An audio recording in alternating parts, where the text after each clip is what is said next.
All right, what's up, guys? What's We're up? back. What's going on? What's up, Superman? Not a whole lot. What's going on with you guys? Hopefully, you guys had a good Easter. It was super Yeah. rainy down here. It's windy here. Yeah, Sunny. windy and rainy here.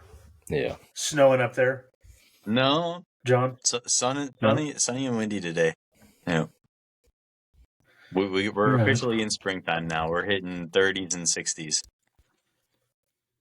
Is that fly fishing time or like later on Yeah, to the summer? Yeah, depending on it's weird. Like it's up our way. It's kind of still a little bit slow, but it's starting to pick up a little bit now.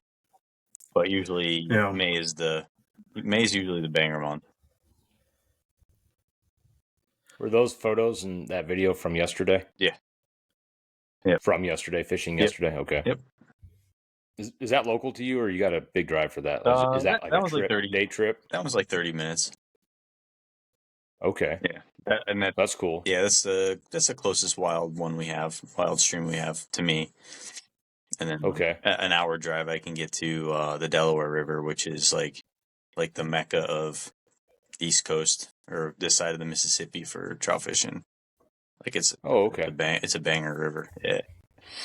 Okay, an hour. That's not bad. You just I can hit I can hit like 20 miles of that within an hour because it kind of comes down at an angle and it's like right on that circumference. I can hit an hour, like 20 miles of it. Okay. It's pretty sweet. Yeah. All right, so what are we talking about? All right, today we are going to get into, let's set some folks up with getting into barebow.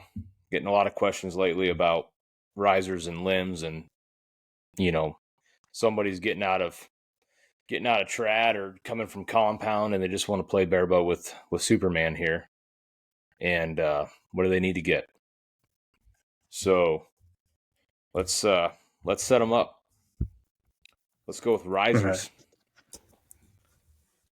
What are we looking for in a riser? Oof. 25 inch or 27 inch? For me, it's or does it matter? I don't think it matters as much as people like really push it. Like if you take like the really good Olympians like Brady and stuff, like he's got a pretty decent draw length and he just sits there in pounds with a 70-inch most of the time. You don't see them really chasing 27s once in a while, but most of the time they're just pounding 25s and shooting same scores as usual. I think more it depends on, for me, like in the past, was if a 25 riser wasn't like perfect, there's like a characteristic wrong with it, the 27 started to like do a little bit better for me performance wise, like score wise, not speed or anything else like that, but like score wise, grouping wise, it kind of made it a little bit for me forgiving if it was like a kind of not an ideal 25 inch for me.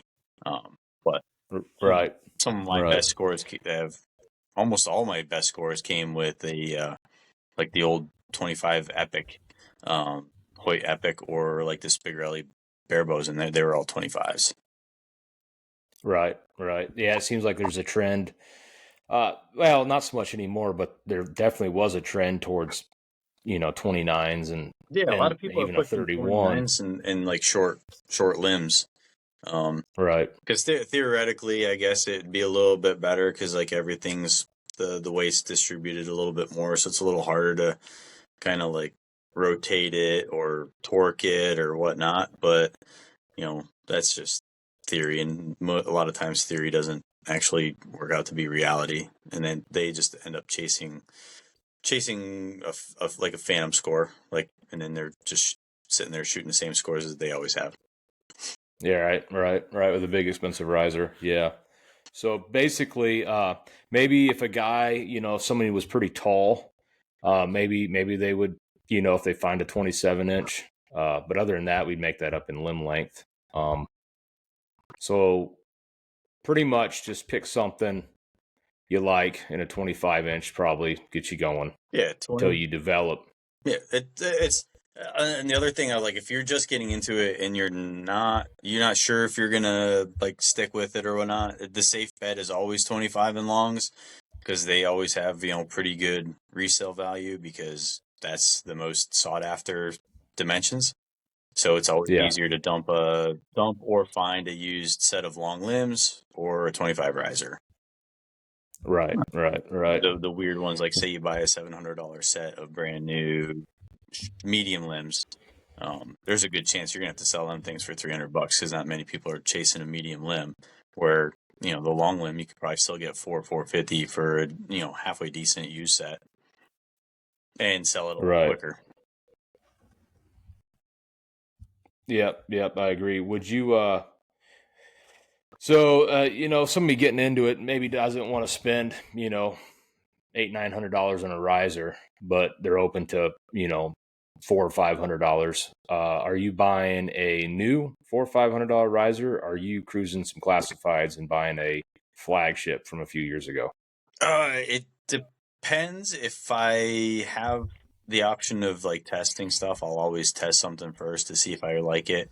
But if I don't, it's not a bad option to buy used because it's hard to wear them things out. Especially if you can see in the pics that like nobody's really boogered up the threads on it.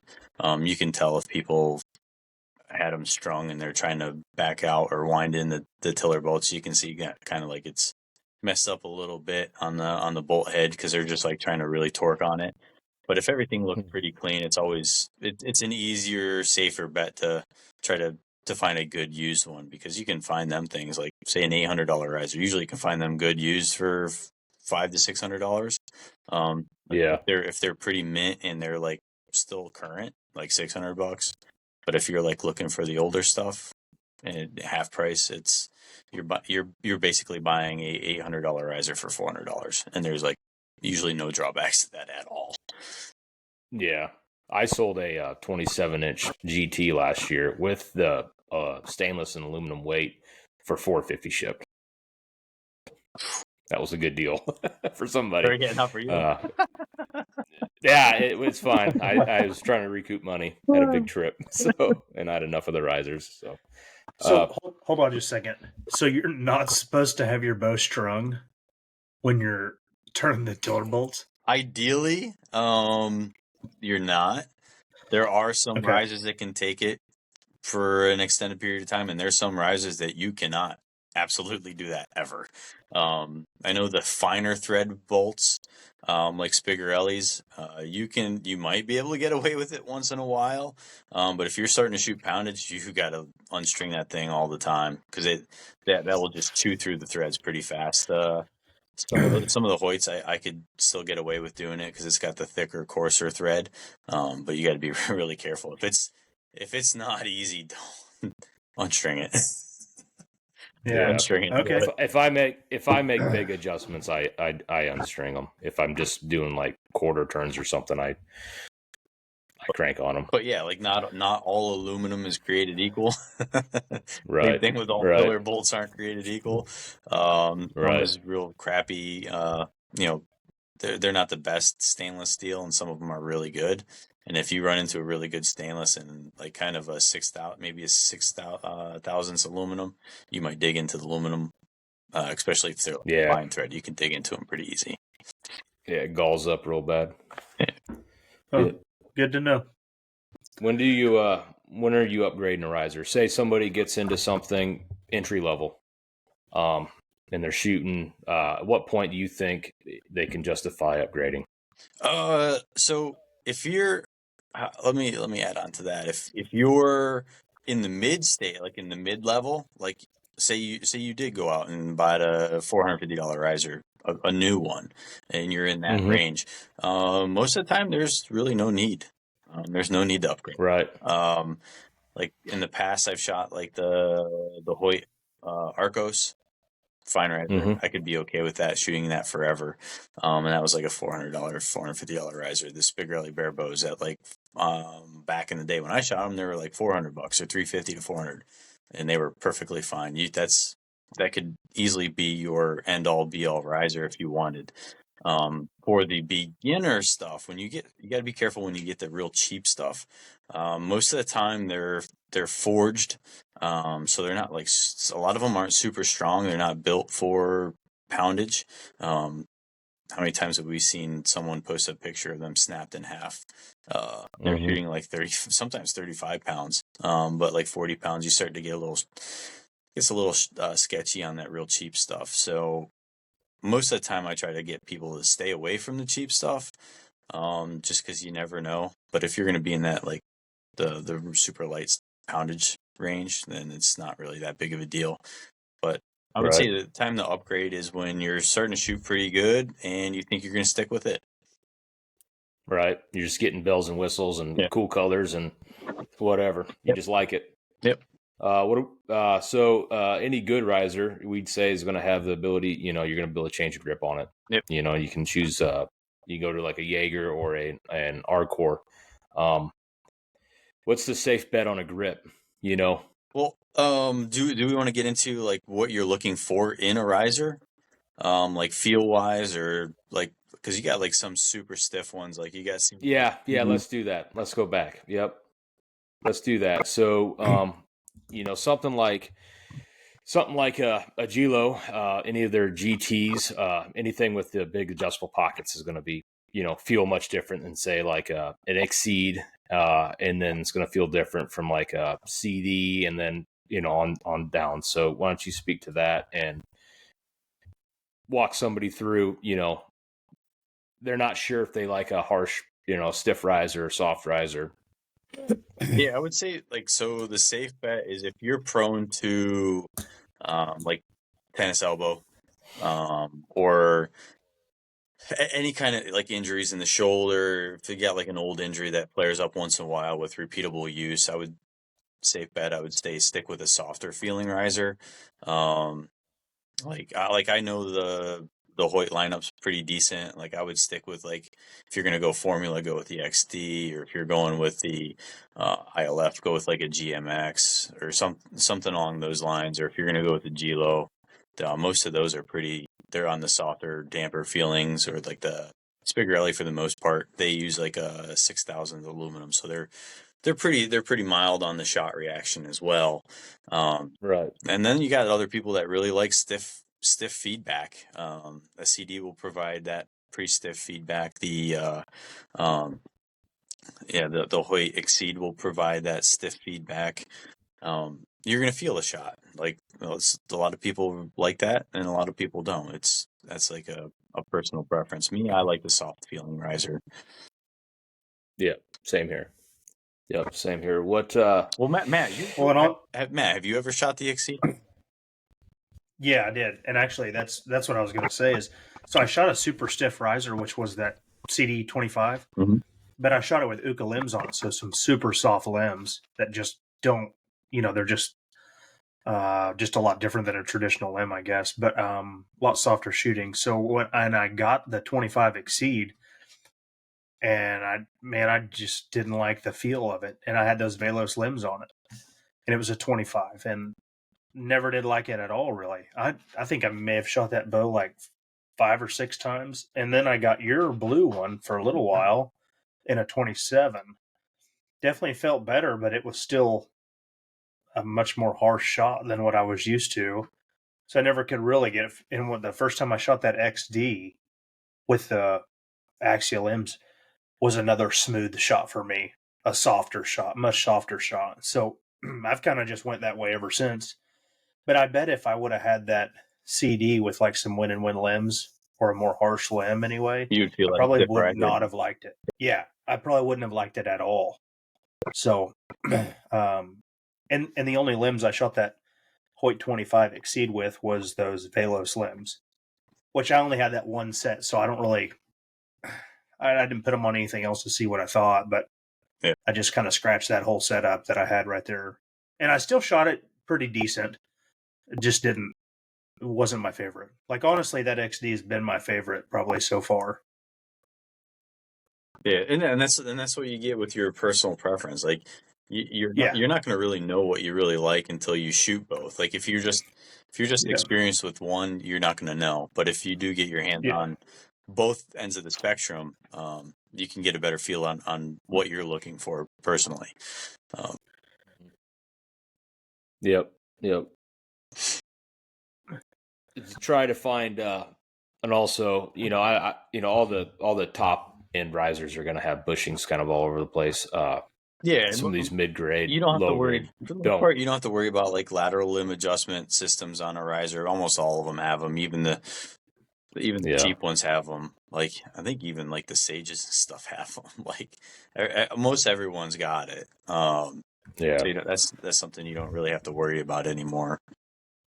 Right. Well, and on that XD, that's one drawback to that bow versus that GMX that I've been shooting now, the 27, is I don't have all the bushings to put weights and stuff in just to play around with much. So you're kind of restricted on some of those not to have the, the lower limb bushing to put a bottom weight on or even a back weight on it or something like that. That was when I started shooting that 27 GMX.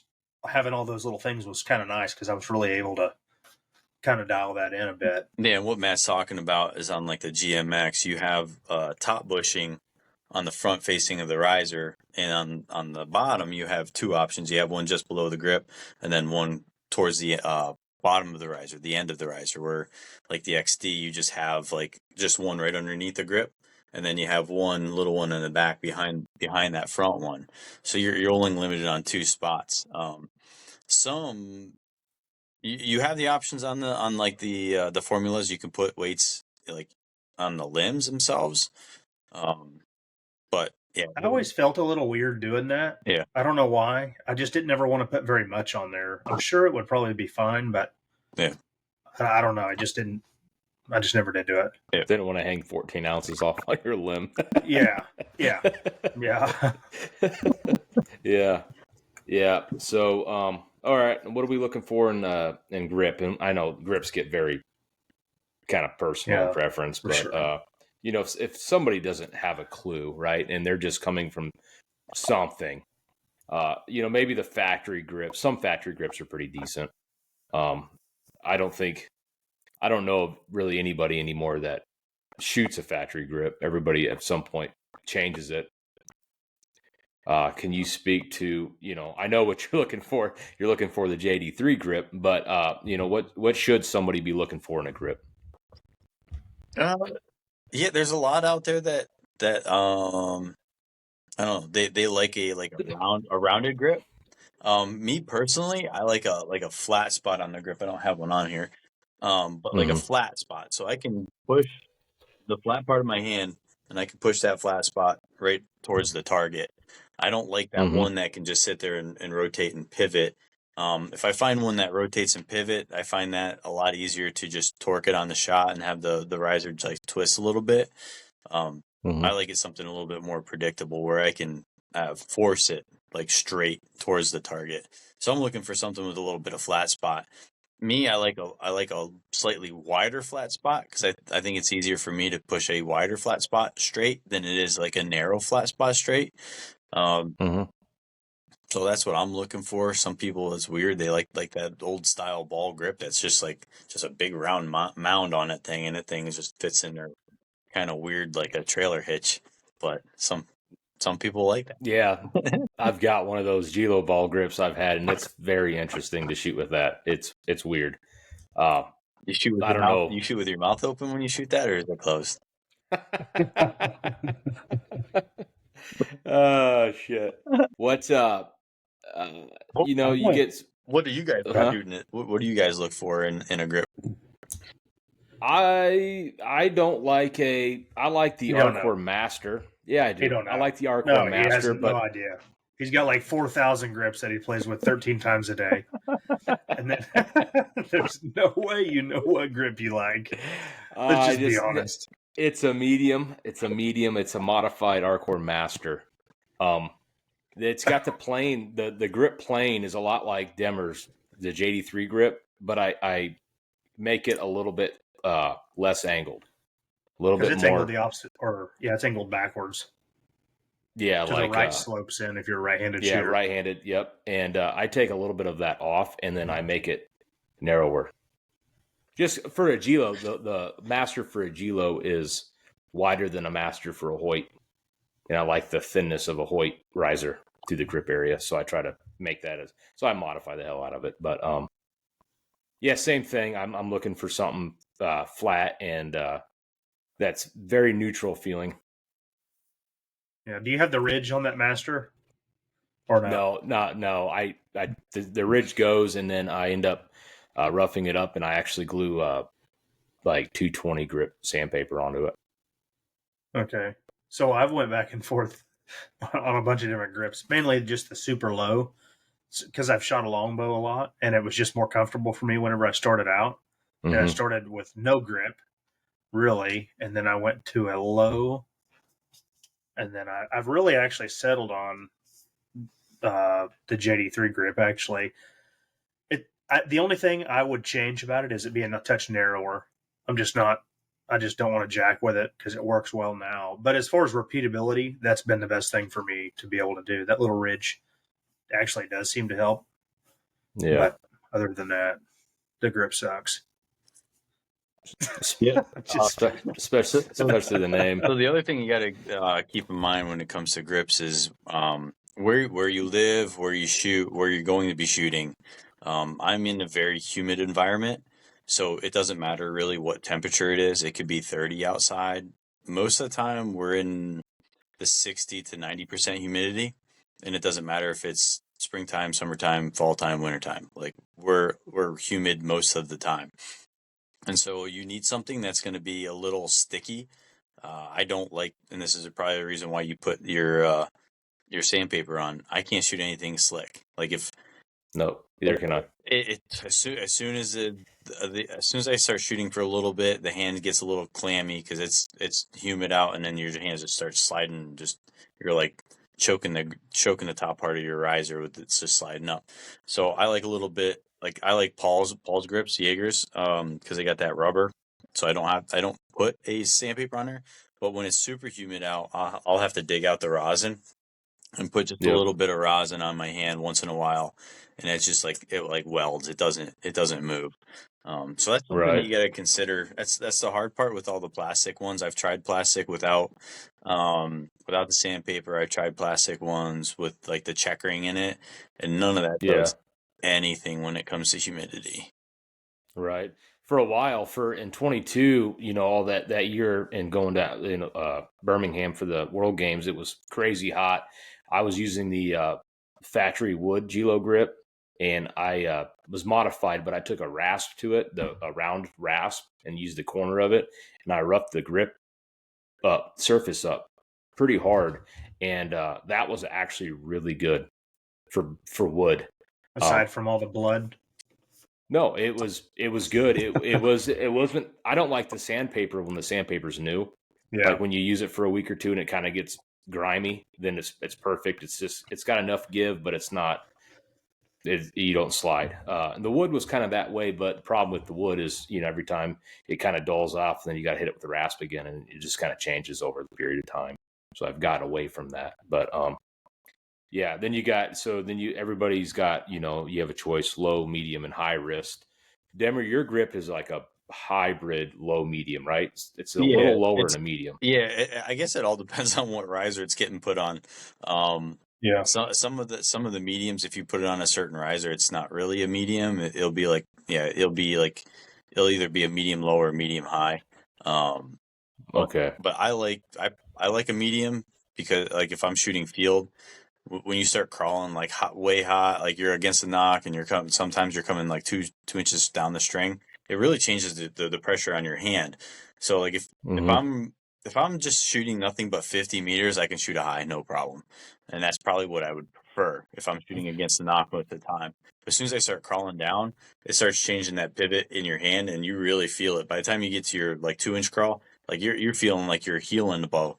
And a lot of times Mm-hmm. I'm shooting like some high shots for no reason because I end up healing it. But if I keep it at the medium setting, like a medium grip, that gives me like a good feel on like the 1 inch crawl, which is what I usually Yeah. shoot for like indoors. But when I get to field, that indoor crawl is now usually like a 30-meter crawl, and that's a nice medium range. So that medium works really good for me for that. So that gives me a good uh, range from like against the knock to that down like 2 inches, like at the 5 meter mark. So you would run the risk of heeling it or throating it really hard. What's the So a downfalls? medium.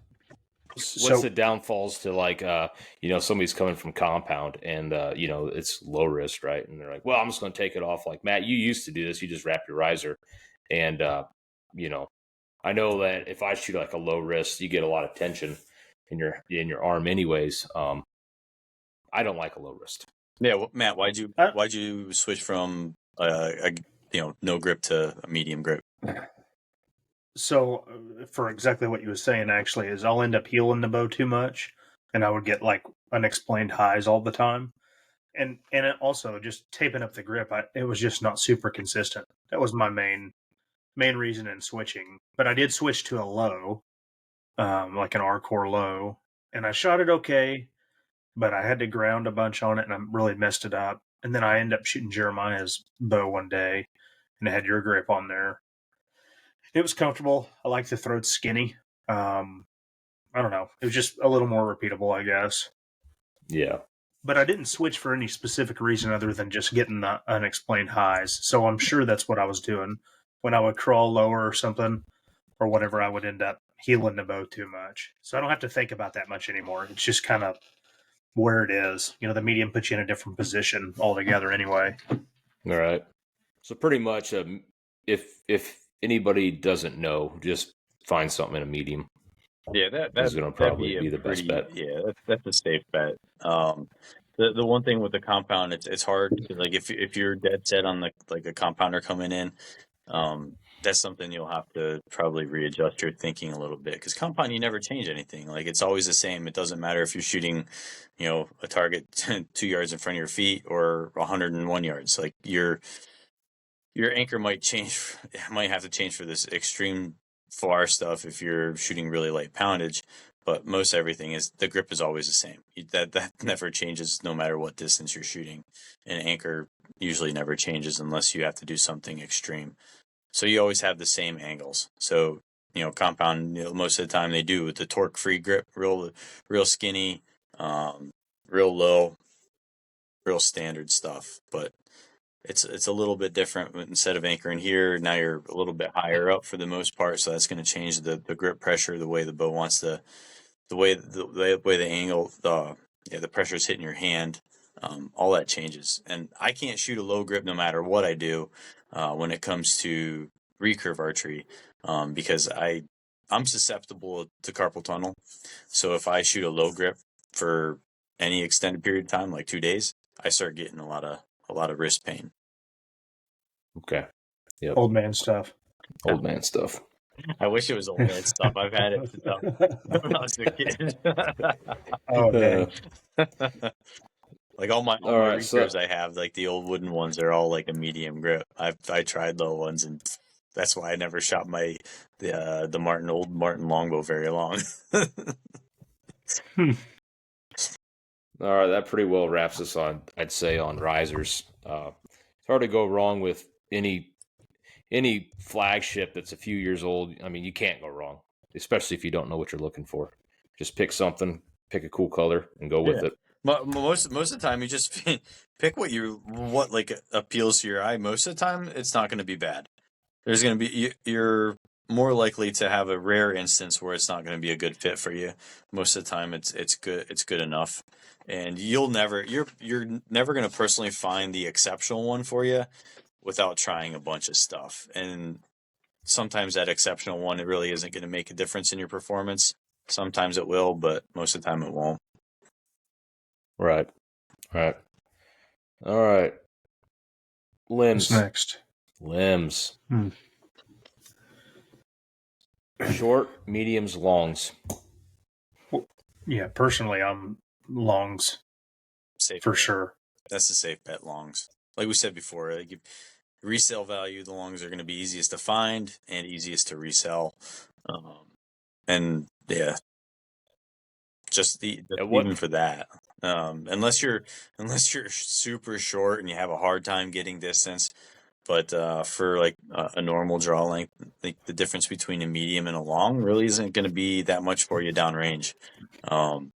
Because you're only really talking, if you're going to be shooting the same poundage, like poundage for poundage, and you're going to have the limbs on the same setting on the riser. So like if you go with a medium at 38 pounds and a long at 38 pounds, and you have it set at the same setting on your riser, you're only talking like 1 to 2 feet per second, and that's only going to get you maybe 3 to 5 inches downrange at 50 meters. Like that's all we're talking about. It's not much at all. And at 20 yards, it's going to be like maybe a half inch.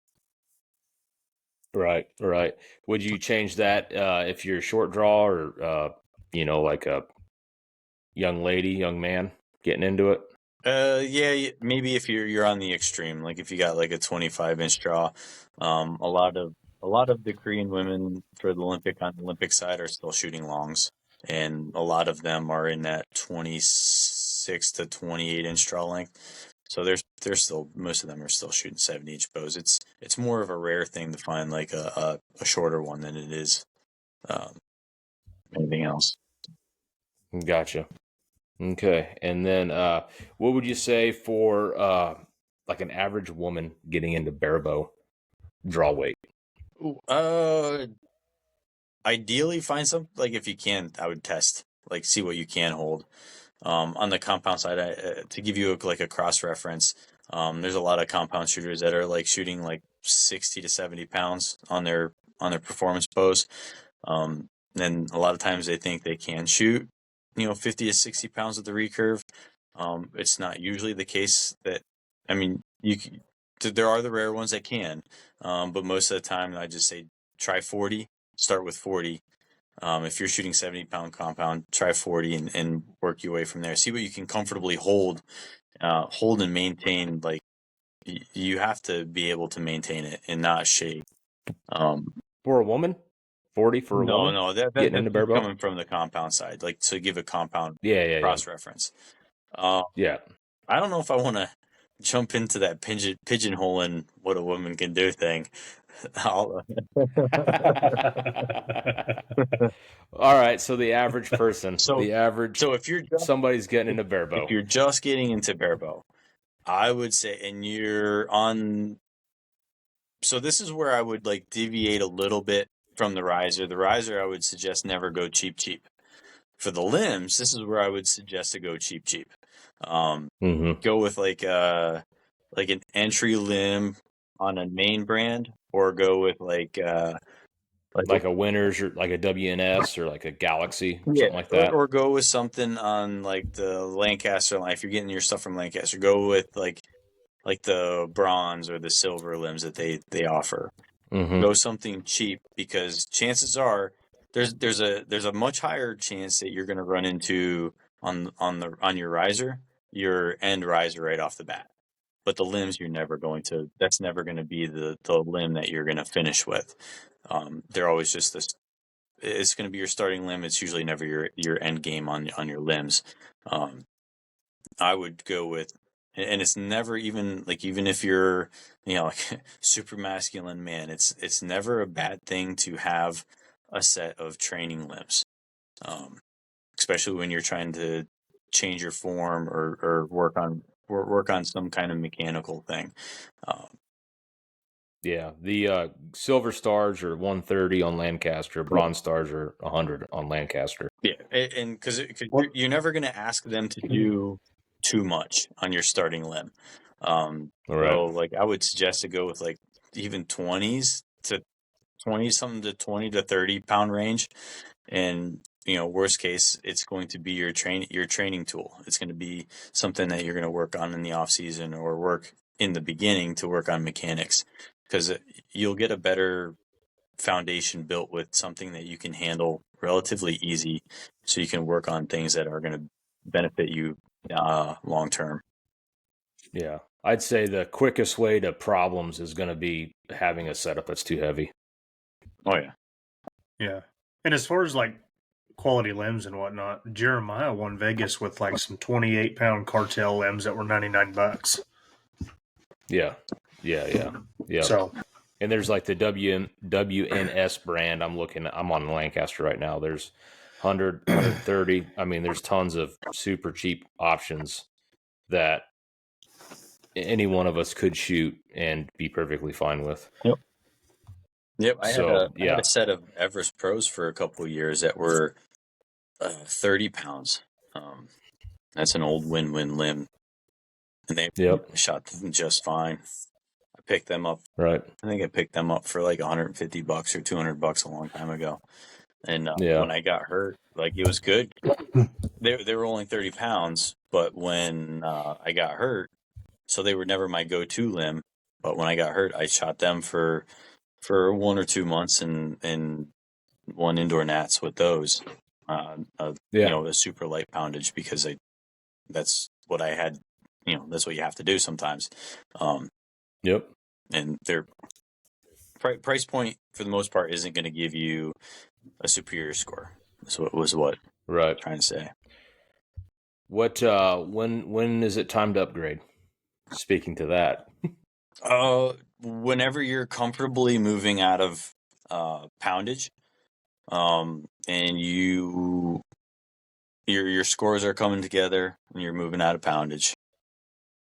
So, but if you're comfortable with a weight, you know, like, is there a goal that you should reach? Say you're reaching 50 meters, and there's no point in really going after poundage, though. It depends on what poundage you're at. Like, say, because like some people's facial structures are built a lot different. Like, if you have a really long face, right, you can reach 50 meters with 30-pound limbs. Because I know some guys who like the gap between their eye and their jaw is like 3/4 of an inch, you know, an inch longer, so they can theoretically reach distance a lot easier. And then you find yourself struggling in the wind a little bit. Then I would try to up poundage a little bit. You don't have to go up a lot, but you know, gotcha. 3-4 pounds would help a lot in those conditions. 3D, as long as you got your speed that you're comfortable with and you're not misjudging distance a lot and you're not getting a lot of like high or low flies because you misjudge distance a little bit. If you're not doing that, then you don't need to jump up and weight. But if you are, I would probably, if you can't get a lighter arrow, jump up weight just a little bit. But yeah, those are the 2 times that I would suggest that it might be necessary to bump up a little bit. Indoors, it doesn't really matter. Gotcha. Most of the time, it's like if you're just missing highs and lows because of draw variances, I would suggest to learn your form a little bit better and train a little bit better on that. But if you're missing, like because of wind and the wind, you're struggling with the wind because your arrows are drifting, like say your arrows are drifting 3 feet, you know, left and right, where your competitors are only drifting 1.5 feet, then that's just a big advantage they have over you. Then I would suggest to go up and poundage if you can handle it. Right. All right, let's go ahead and we can quickly touch on this if we want to. There's a lot of hype on super recurve limbs, high performance limbs, especially with people kind of getting into it. You know, it's cool. It's cool. That the advertising on them is awesome, right? Efficiency and power and all this fun stuff.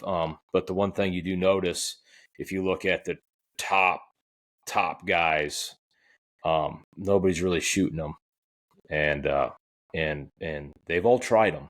So can you touch on that and why, and even for guys like us, why super curves aren't always a good idea?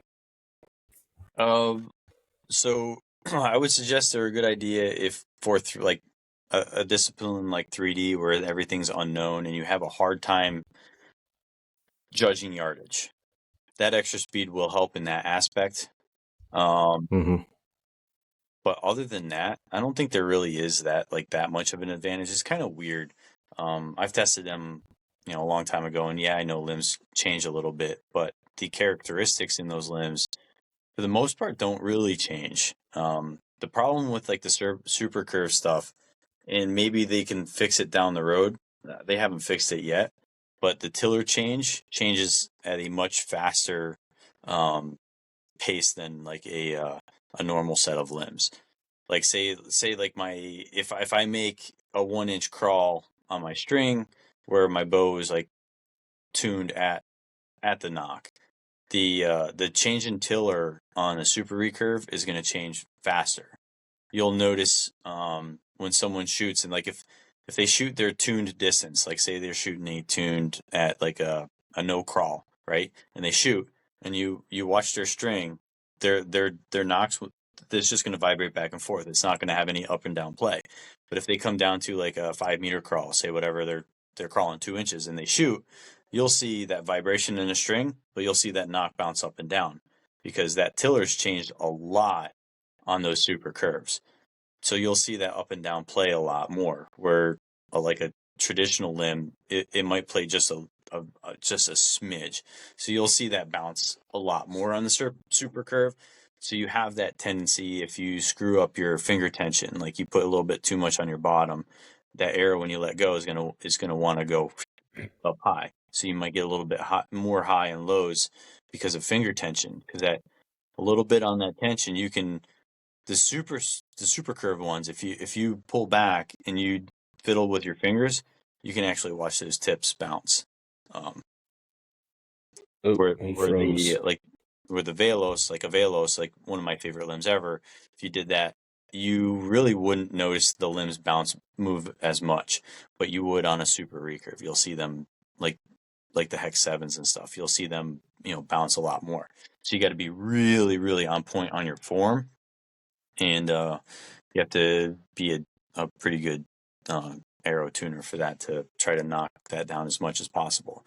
But a single distance archery, it's not a huge, it's not going to come into play nearly as much, but you will get that, how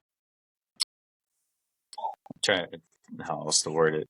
What you give up on that vertical stability, you gain it back in your torsional stability. On the super curves, they have to build them so rigid because that limb flexes so much more. If they had it like a little looser on the torsion, it would probably come out of the limb grooves and might just de-string, come off of the limbs. So they have to have them like super, super rigid. So that's the other thing where that's potentially their downfall. It's kind of weird. I shot more 10s with them, but I shot more like 8s and 7s with them, if that makes sense. Yeah. Because they're so stiff that if you mess up your fingers just a little bit and it comes off a little bit stiffer, it's going there. It has no flex. It has no forgiveness in the limbs. It's going to go exactly where that string came off your fingers, where it's pointing. It's going to go there. There's no like rebound to kind of cushion it a little bit. Yep. I didn't even have a super recurve, super curve set. I had a pretty mild set, but they're still pretty curve. And I found out all about that stuff pretty quick. When you're on point, they're good. Yeah, but less than perfect. If you have a perfect day, they might be the best one you ever shoot. But that's like, those days are extremely rare. You got to play for your averages, because most likely you're just going to have an average day. And if you have an average day hoping to have a perfect day, then your scores are going to suffer quite a bit. Yep, and that's what I found as well. And it sucks. They were cool. They were nice to shoot and everything, but just scored wise, they just beat you up. They beat you up bad. They beat you up. Like your good days, they'll be really close. You might not even be able to tell the difference. Your average day, right. If you're paying attention, you probably could tell the difference a little bit. But on your bad day, that's where you'll notice them really quick. Yeah. Yep. All right. Do you ever have any of those weird days with the Ukas, like on bad days, where you notice that, Matt? No, or you just don't. I'll be honest with you. Do what? Or you just don't shoot bad. No, I shoot bad daily. I mean, every time I shoot. I shoot bad all the time. What do you mean? No, I never really did notice it a whole lot, honestly. But I don't know, whenever I shot those Zukas, to be real honest with you, I didn't shoot real good anyway. I just shot. Well, I don't know. You know what? Which Ukas did you have? The EX1 Evo 2s. Oh, Evo 2. Okay. Oh, those are the tame ones. The ones like I have. Yeah. Okay. Which I like. I mean, I like those ones. Yeah, I like those. Yeah, I like those. Yeah, those were fine. I never did get any of the like super hooked ones. But mine weren't bad. I shot. I don't know. I mean, God, I can't say I didn't shoot good. I but wouldn't. Yeah, they're not really a super curved ones. Yeah. No. I think they're like 50% fiberglass too. Oh, is that right? I love I those think so. limbs. Those are awesome. Yeah, I still have mine. Yeah, I like them too. All right, so more or less, longs is a safe bet. If you're a speed demon chasing nothing but speed, there's only one kind for you. 100%. Yeah, yeah. To each their own. What's really know you do Get that. what you want. yeah. What's a good test for somebody to see? Some people can talk. It's like, well, I can shoot 40 pounds, and they can't, right? So, what would you say? When you're shooting heavy and you're prepping for 50 meter, I know you shoot like 42, 44 pounds or whatever for you to reach, with a good arrow, and you handle it well. What would your tip be for somebody, for them to know if they're honest with themselves, if they can handle a poundage? Like, you just like draw hold stuff or what? Yeah, draw hold stuff, or like if you notice your body's shaking, you under practice scores, like practice conditions, not like shooting. Like I understand shaking at shooting, you're a little nervous and stuff, but if you're shaking at practice, you can't handle it.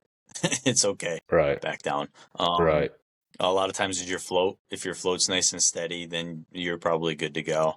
If you're struggling, just to if you're just struggling to maintain strength, then you can't.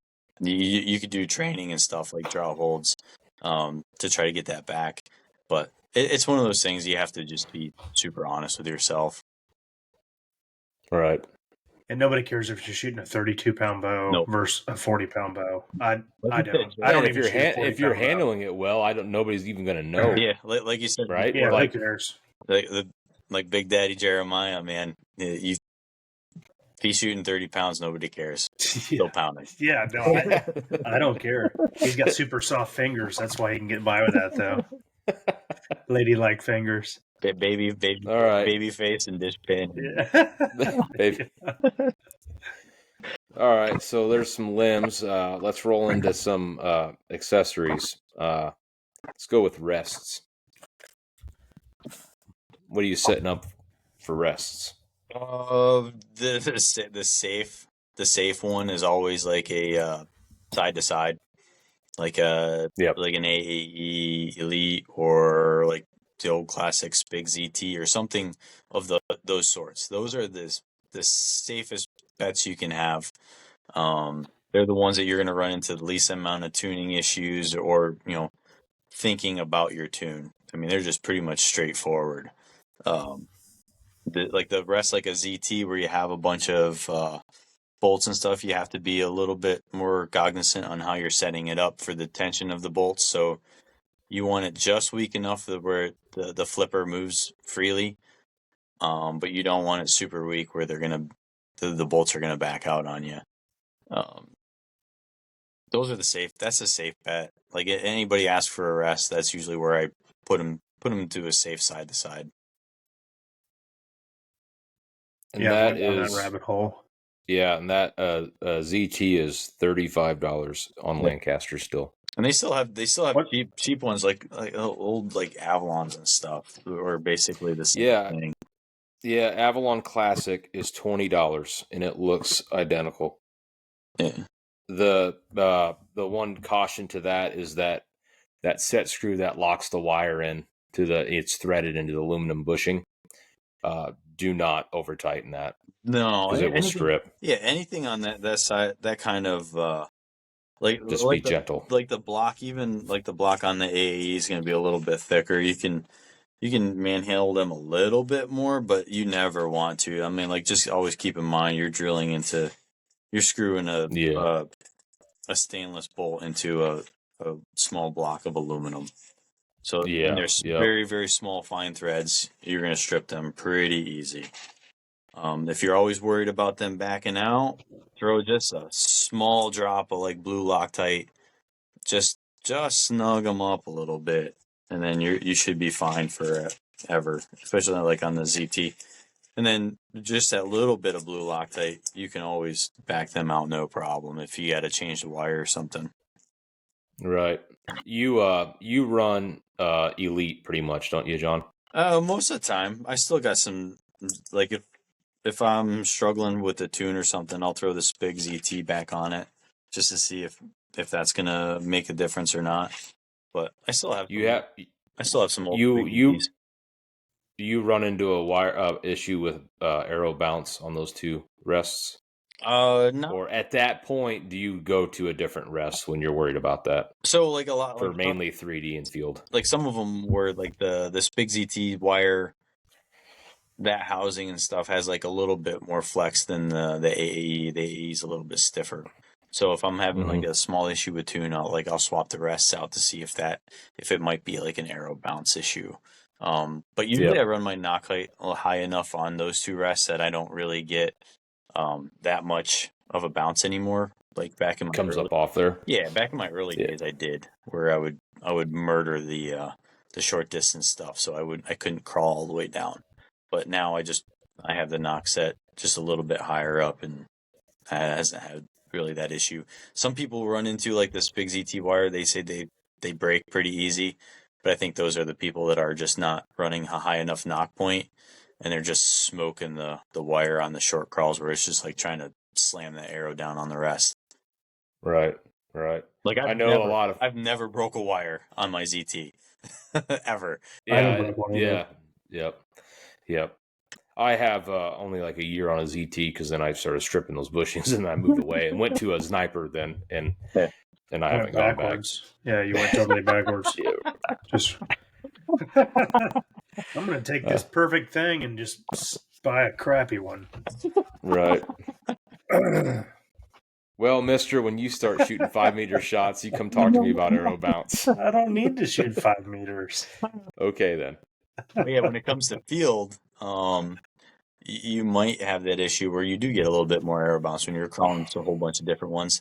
And if you do run into that issue, then maybe a drop like the new Gilo rest coming out or the sniper is a better option for you. Yeah, just got to play with that. Yeah, just keep in mind there's going to be a lot of different tuning for that than the normal side-to-side ZT. You're going to need a different knock height. I know that you and I Ryan, were having the same issue with the Gilo. It seemed like that required a higher knock than the ZT, where the ZT, or not ZT, sorry, where the sniper needed a lower knock. Yeah, yep. I've since gone to drop mode on the Gilo, and just today I'm sitting down around 1/4 inch right now. Okay. So it's back to kind of normal. Yeah. Yeah, kind of normal again for a drop rest. If I was to use, I'm really liking that ARC system, that CL10 rest for side to side rest over the definitely over the ZT, and then it's got a really long wire on it, so it was inexpensive too, wasn't it? No, it was super cheap, but now with the tariff stuff, I think it's more money, and then but you have to get it from Europe. You can't. Lancaster doesn't carry it, so. Whatever. But it's got somebody that is crawling big, but does not want to go to a drop rest. That is definitely a good option because, it's got bounce, but it's as minimal as a fixed rest is going to probably have, I'd say. How much was that? Compared to how much was it? Shipped from Alternative was only $58. Okay. Yeah, and I think it's a little bit more now. How much was the rest itself without shipping? Do you remember? If it was like 25. Oh, it was like $45 or something like that. Yeah, it wasn't bad. Were your so that's definitely good. Were your high end elites are like $100? $100. Yeah. Yeah. It was definitely good, and I've had it. I got it right after Lancaster, and I've got a ton of arrows through it, and it's super easy to set up. And like I said, that wire is super long on it. You could change the pitch of the wire, which I know you can just bend wires, but it's nice it's a cool feature. And it doesn't have a real thick mounting plate. So It's thicker than like a sniper, because a sniper's mounting plate's pretty thin, or the first version was. I know they have a version 2 out now with the thicker one, but it's about half as thick as an AAE.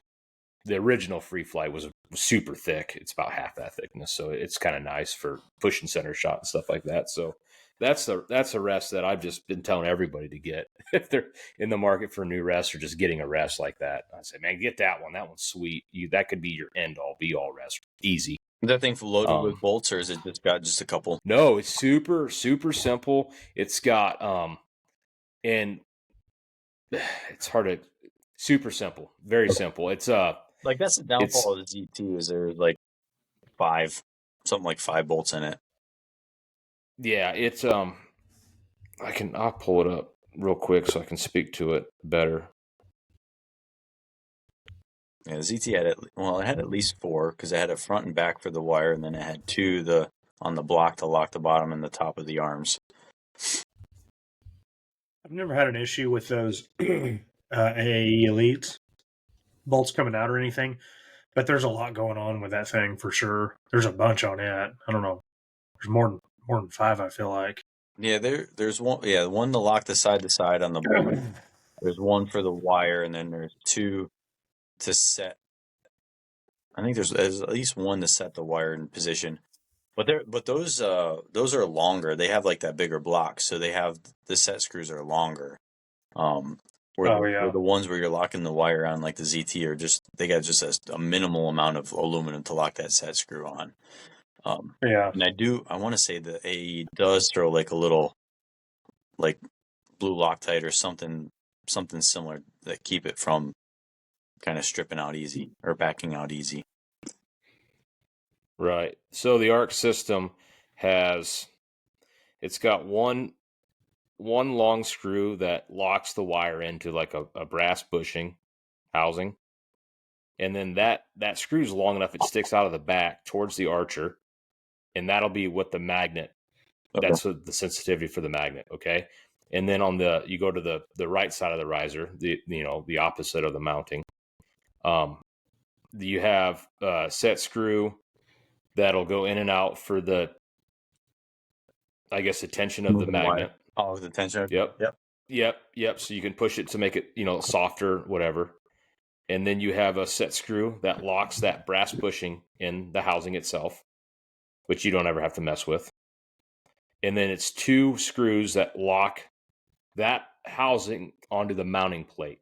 The bottom screw is slotted, so that changes the pitch of it. So that's all there's to it. Yeah. Super simple. And it's pretty quiet. It's whisper quiet, actually.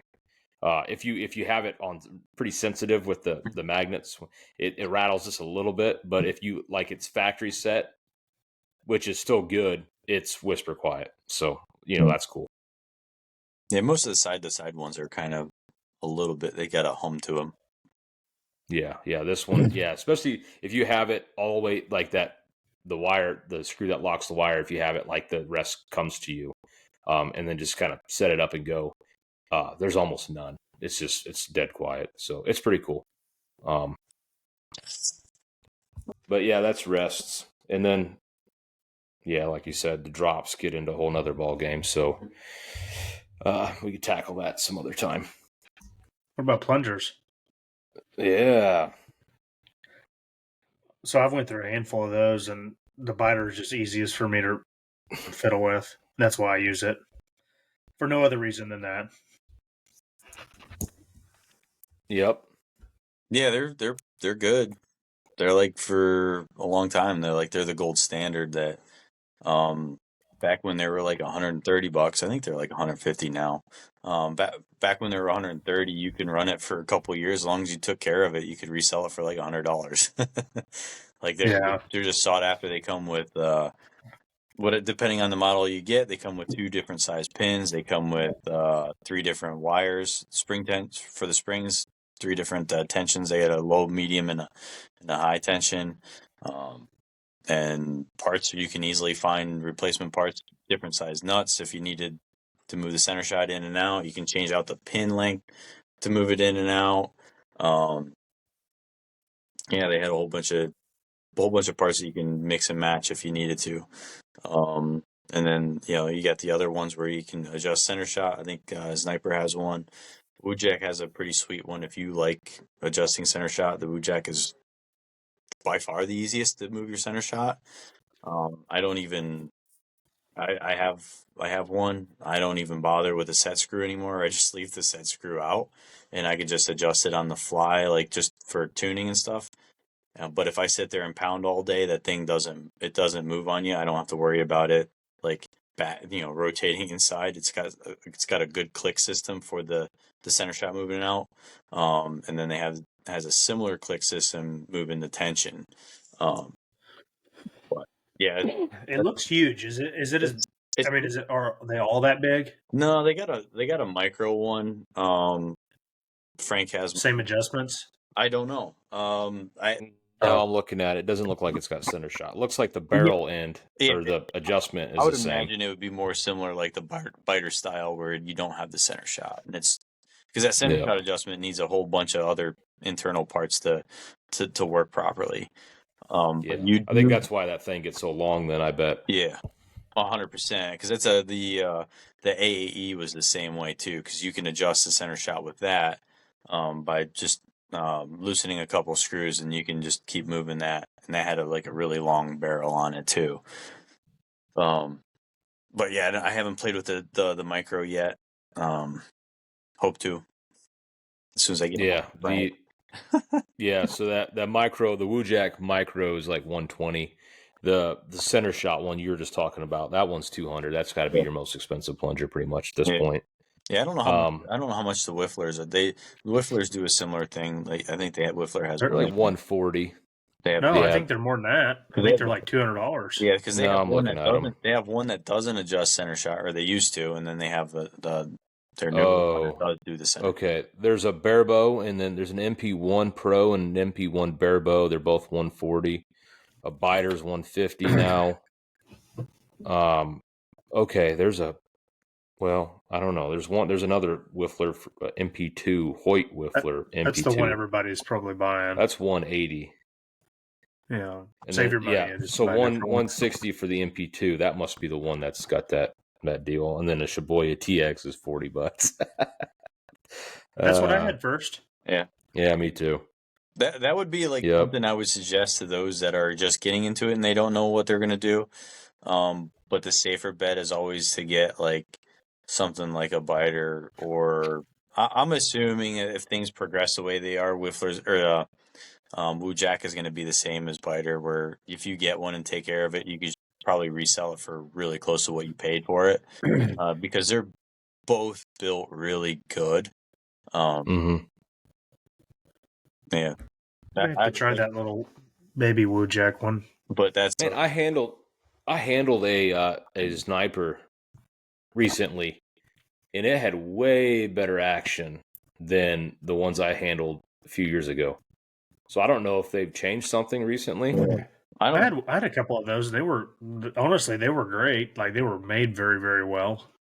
The ones I handled were sloppy, and they were just very coarse, and then I handled one there at the boot camp, and I was messing with it. I was like, man, this is actually a pretty good feeling. Yeah, that was the way with the Whiffler, the very first one, the very, very first one that was coming off the assembly line. It was pretty rough. I'm sure they've changed, pretty quickly. That's not. Yep. But that Sniper's 150 for the AAE Gold. Click. Yeah, they're just. Yeah, if you're not sure, I'm with you and just think of Shibuya DX. Yeah, and then if you know you're going to be in it for the long haul and you want center shot adjustment, get a good center shot one like Wujek or something. But if you don't and you want to go Wujek on the micro, get the micro, or go with a Biter. Like Biter's been around a long time, so they're not going away anytime soon. That's always a safe bet. Like if you really like it and you take care of your stuff and you're like you want to buy a new one for 150, then just take care of it. And if you don't like it, you could probably sell it for 120 pretty easy. Because they're like one of the more sought after ones. So like, yeah, yep. Where are those made at? Germany. Biter? Germany. No, I knew that. What about the Wojak one? I think they're France. Japanese, aren't they? Yeah, I don't know who. There's a French company. I'm not sure where their manufacturing comes from. Not 100%. Okay. Okay. For some reason, I thought they were Japanese or something. I'm gonna Google it. I'll keep talking. All right, tabs. This is gonna be a no-brainer. That's 5 O's in there, Matt. When you're spelling, Is it really? Yeah. Oh Yeah. God! Holy smokes! It's too complicated for me. I You can't do can't it. spell it. It's too many letters for them. Tabs. You know my favorite. I know. It's going to be hard for anybody to go wrong with the Yoast. Good people, good product. The leather's usually really, really good. I always go with a brass, but you're not gonna wear out the brass. The leather is always interchangeable, so if you needed more leather, you can always get that. The brass ain't gonna go bad unless you're a gorilla trying to crank down on the thing. The hardware's pretty good. Simon's got a good product too in the Fairweather tab. Yep. It's hard to. The tricky part to the Fairweather is going to be the sizing, the ring sizing. You have to. They have the sizing chart on the website. Just follow that, and it's good. I know that's always the thing with people is they're like, well, I don't know. It's like you just follow that, but I like Fairweather. And that's my go-to. If you got like really big knuckles like me, sometimes the ring isn't the way to go because it's still super loose. Because I can't even wear a wedding ring because my knuckles are so big. They're like 3 sizes bigger than my finger. So. Gotcha. Yeah. So by the time you get it over, then it's sloppy. Yeah. Yeah. It makes sense. Yeah. Well, and the Fairweather tab too, like the height of it, like my fingers are tall from the top to bottom, so my third finger hangs off the bottom. I like the tab, but that's why I can't use it because my bottom finger is off of the tab. And I don't have giant hands. Ryan just has super tiny ones. Right. Like he worked at the Oompa Loompa factory. Right. I was wondering why it took you so long to laugh at that. Or if the snoz and berries. Yeah, if you're under 13-year-old person wanting to find a good quality tab, the Fairweather's great. It'll fit your hand more than likely if you're small. You couldn't be. This is so wrong. You're so wrong. Are you sure you didn't get the small? Like the same as his jawline. As soon as he shaves his beard, you'll know what we're talking about. Oh my God. Oh shit. Well, that's it for this episode, folks. This is a bad idea. That's okay. I'm pretty sure you probably got the small tab, Matt. Do they make a small? Yeah, they make a small and a large. They're not short. I've had like 3 of them because you told me that one time, and I'm pretty sure I bought like all of them. And I bought like 14 rings. No. That's the only thing I hate. Like if you want that tab, you gotta know your ring size. You just get on their website and follow the instructions for their sizing chart, and that's the end of it. I'm an idiot though. I just like to order it and go. Yeah, we know that. We know that. All right, so that's easy. Yeah, tabs. This one, like there's. Yeah. And never be afraid to customize anything on your equipment, like your grips or your tabs, to better suit what you need to shoot comfortably. If you get like the Yoast tab, right, and you got like this is too high and you don't like it, it's digging into your face. It's okay. It's okay to put a little bit of sandpaper on it, smooth it out. That's okay. Nothing's going to be built 100% perfect for you most of the time. So you just have to make a little bit of adjustments on the products that you're using. Right. That's a one. That was the one I've heard before in the beginning. Like, oh, I don't like the tab; it cuts my face. I'm like, why is it cutting your face? Well, it's a little bit too big. Like if it was an 1/8 inch shorter, I'm like, well, trim it. Like it's not gonna hurt you to take a little bit of sandpaper or a little rasp and smooth it out to best fit you. Because like what's to stop you from getting another tab, and it's the same thing. Like just if you got something you like, adjust it just a little bit. I'm like, you saw where I cut my finger for Lancaster. I took this thing and I just cut it right off. I cut the top finger right off so I could shoot. Like just adjust your equipment to better suit your shooting needs. Yeah. Yep. As long as it fits the rules, run, modify it, go, have fun. Like the Yost usually comes with 2 pieces. I can't shoot a 2-piece leather, or I can't shoot a 2-piece tab. I need a little bit thicker, because it'll dig in. Like I shoot enough, and sometimes I get the poundage heavy enough, it starts digging into the grooves of my fingers, and they start to get a little bit sore. So I run, a thicker piece of rubber roofing in the middle, and it solves all my issues. Where like you just gotta, like, tab is very easy to adjust, very easy to make adjustments, and it's like your rest too.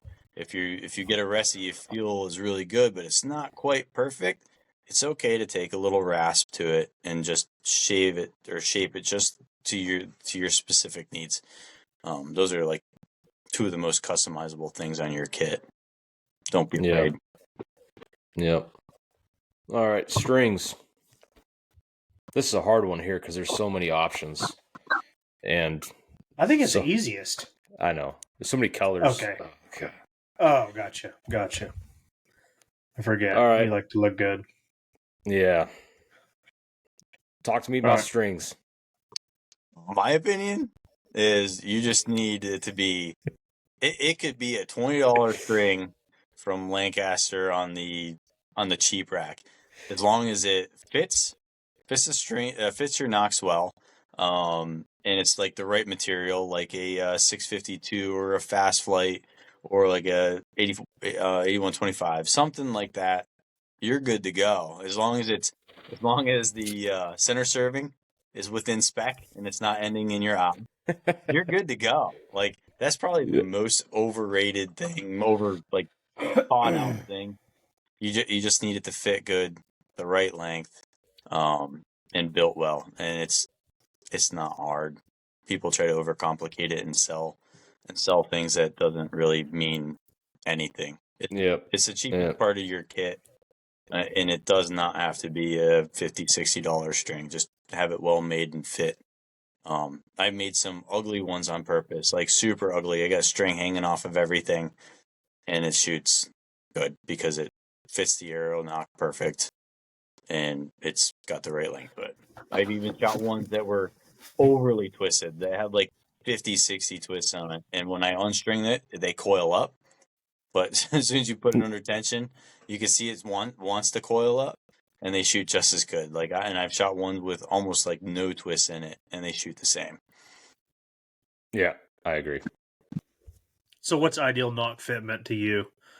Or not, maybe not to you, just in general, because I've seen this 100 times where it's like super duper loose on the string, and then I've heard people clip it on to where it's like, you're having to actually like really press it on there.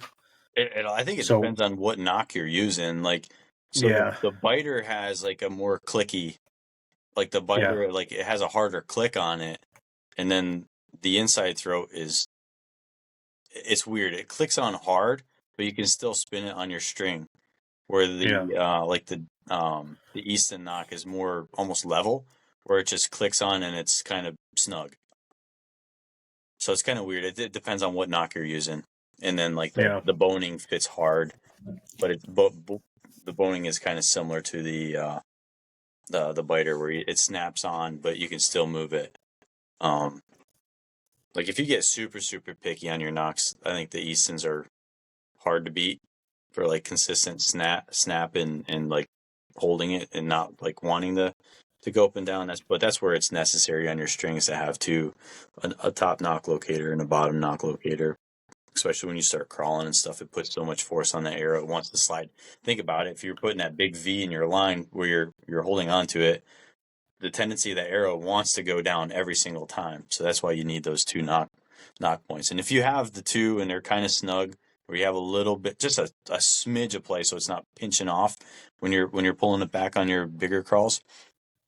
I don't think the knock fit, like you can run either biter with a slightly looser knock fit, or the Easton with just a slightly tighter, and you get the same result. As long as it ain't just floppy and gonna come off. Yeah. Mainly that's what I'm kind of you want it to hold on. Like I said, the Eastons, they're more like level, like from the click to the end game is almost it's almost close to the same, where the biter snaps on a little bit harder and then has like a little bit looser feel. As long as you're not like really cranking on it, if you have your bow upside down, you just tap your string, give it a snug tap and it falls off, you're fine. But if you just touch it and it falls off, it's too loose, because there's a good chance it might hang up when you're pulling back and it might get like half off your string. And then that's where you run the risk of dry firing it. What else you got, Ryan? Weights. What weights to buy? Where to put them to start? Why are we putting weights on? What are we looking for when we put weights on? Matt, how do you put your weights on? So I started off just putting weights on them, kind of just to put them on. And then I started playing around. And then, like, once I got to be a decent shot, I would just look for a reaction. Like, I would just kind of want a reaction out of the bow once I shot it. And it steadied up the hold, too, And I've went to the point of adding way too much weight to have a super, like, solid hold. And I've run into issues with that. And then, I kind of lay somewhere in the middle on it, probably. I'm running a pretty heavy bow right now, but mainly mine is the hold. The reaction's mostly the same now because I'm probably within ounces of each setup, So, I don't know. And right now, I just currently run those 2 Hoyt weights. And it seems fine to me. How heavy is your bow right now, overall? I've got the 20 on, or the 30 on top, and the 20 on bottom. So I got 50, and then I got 12 ounces. Okay. I got 10 ounces on the back. You running the 27 or 25? 27. 27.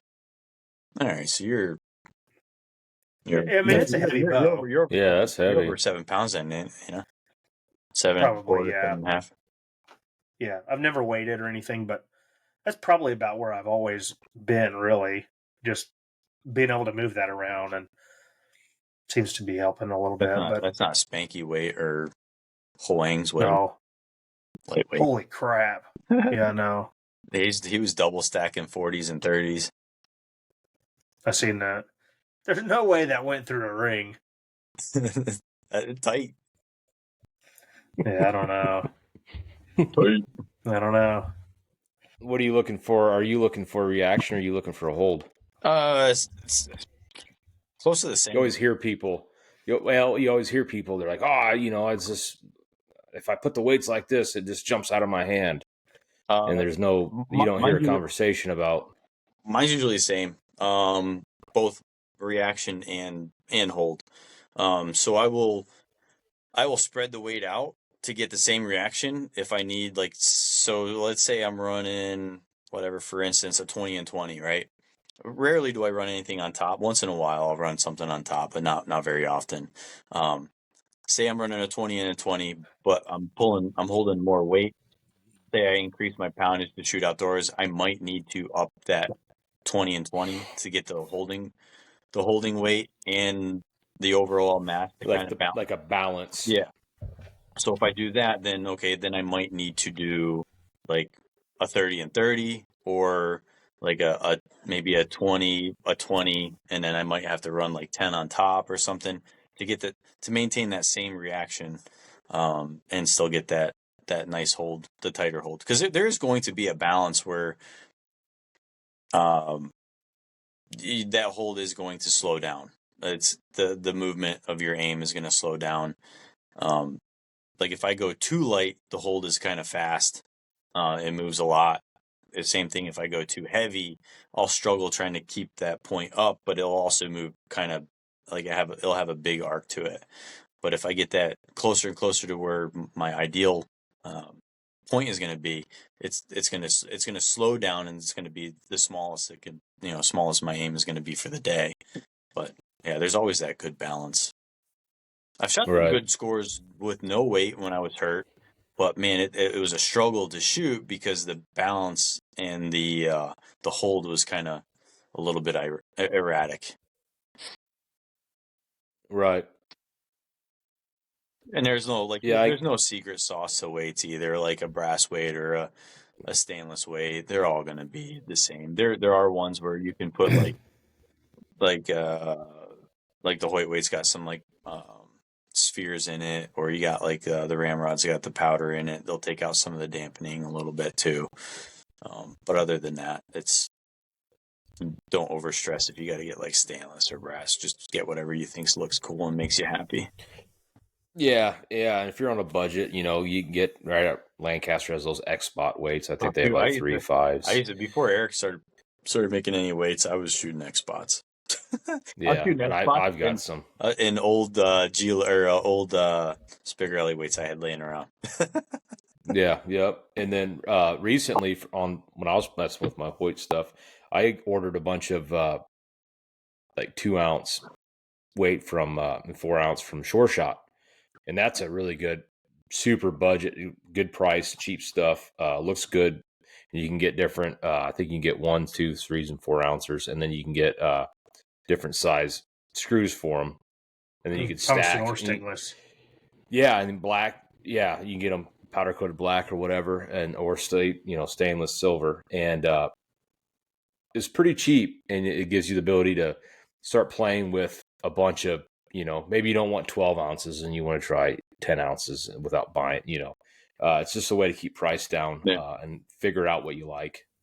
So I would recommend stuff like that. And if you wanted to go the old hillbilly route and buy a box of washers and a bolt, you can always play with that and see what weight you really want. And then if you wanted to splurge on the sexy weight that makes you look cool, then do it. Yep, that's a way to do it also. Then you know what weight you need. But washers are getting kind of pricey themselves too, so. It's usually the Chinese ones. It's like 140% more than it was last week. Yeah, the old box of washers at Lowe's is a little bit pricier now. Yeah, but I've seen people take junkyard stuff, ball hitches, and tap out a ball hitch, and throw a ball hitch on there, or a leaf spring, and cut that and put a hole in it and throw that on the bow.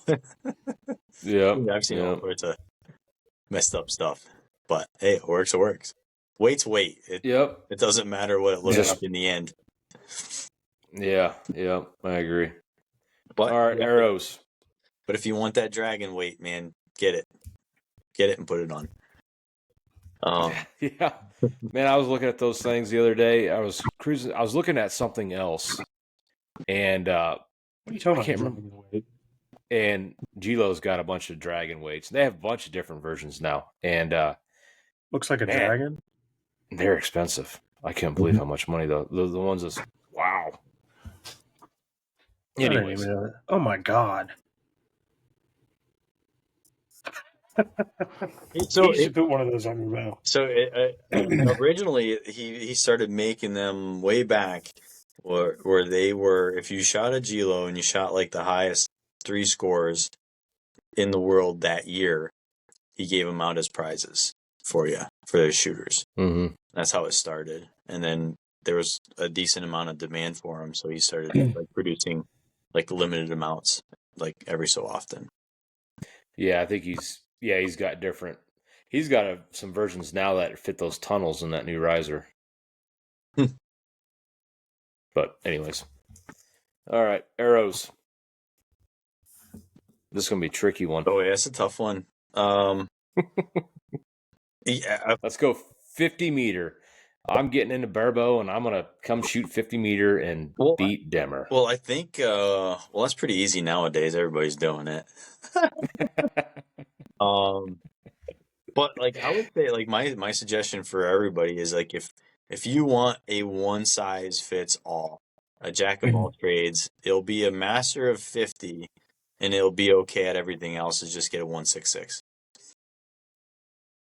Just get a 166. The difference in scores, if you're if you're good on your form, the difference in scores of a 23 to a 166 for indoors, it's just going to be a few points on a good day. It's not going to be a lot. It's not going to take you from a mediocre shooter to like a high end. That's where I would stick with. Get a 166. Get a mid grade 166. You don't need to get the $300 one. Just get like something like a Vance or something similar to that. Right. Because the arrows, once you get those, you're pretty much locked in until like they're destroyed or you just move out of poundage. And that's if you're going to be shooting 50 meters, just get a 166. If you're going to shoot like just putzing around in the yard or something, I would go something super cheap like a Warrior or something and just mess around until you get everything dialed in, and then you find something a discipline that you want to do and excel at. So the Warriors are only $50 or $60 for a dozen of them too. Yeah. I think, huh? Yeah, and they go down pretty far in spine. I don't know if they go down to like 700 spine or something. Yeah.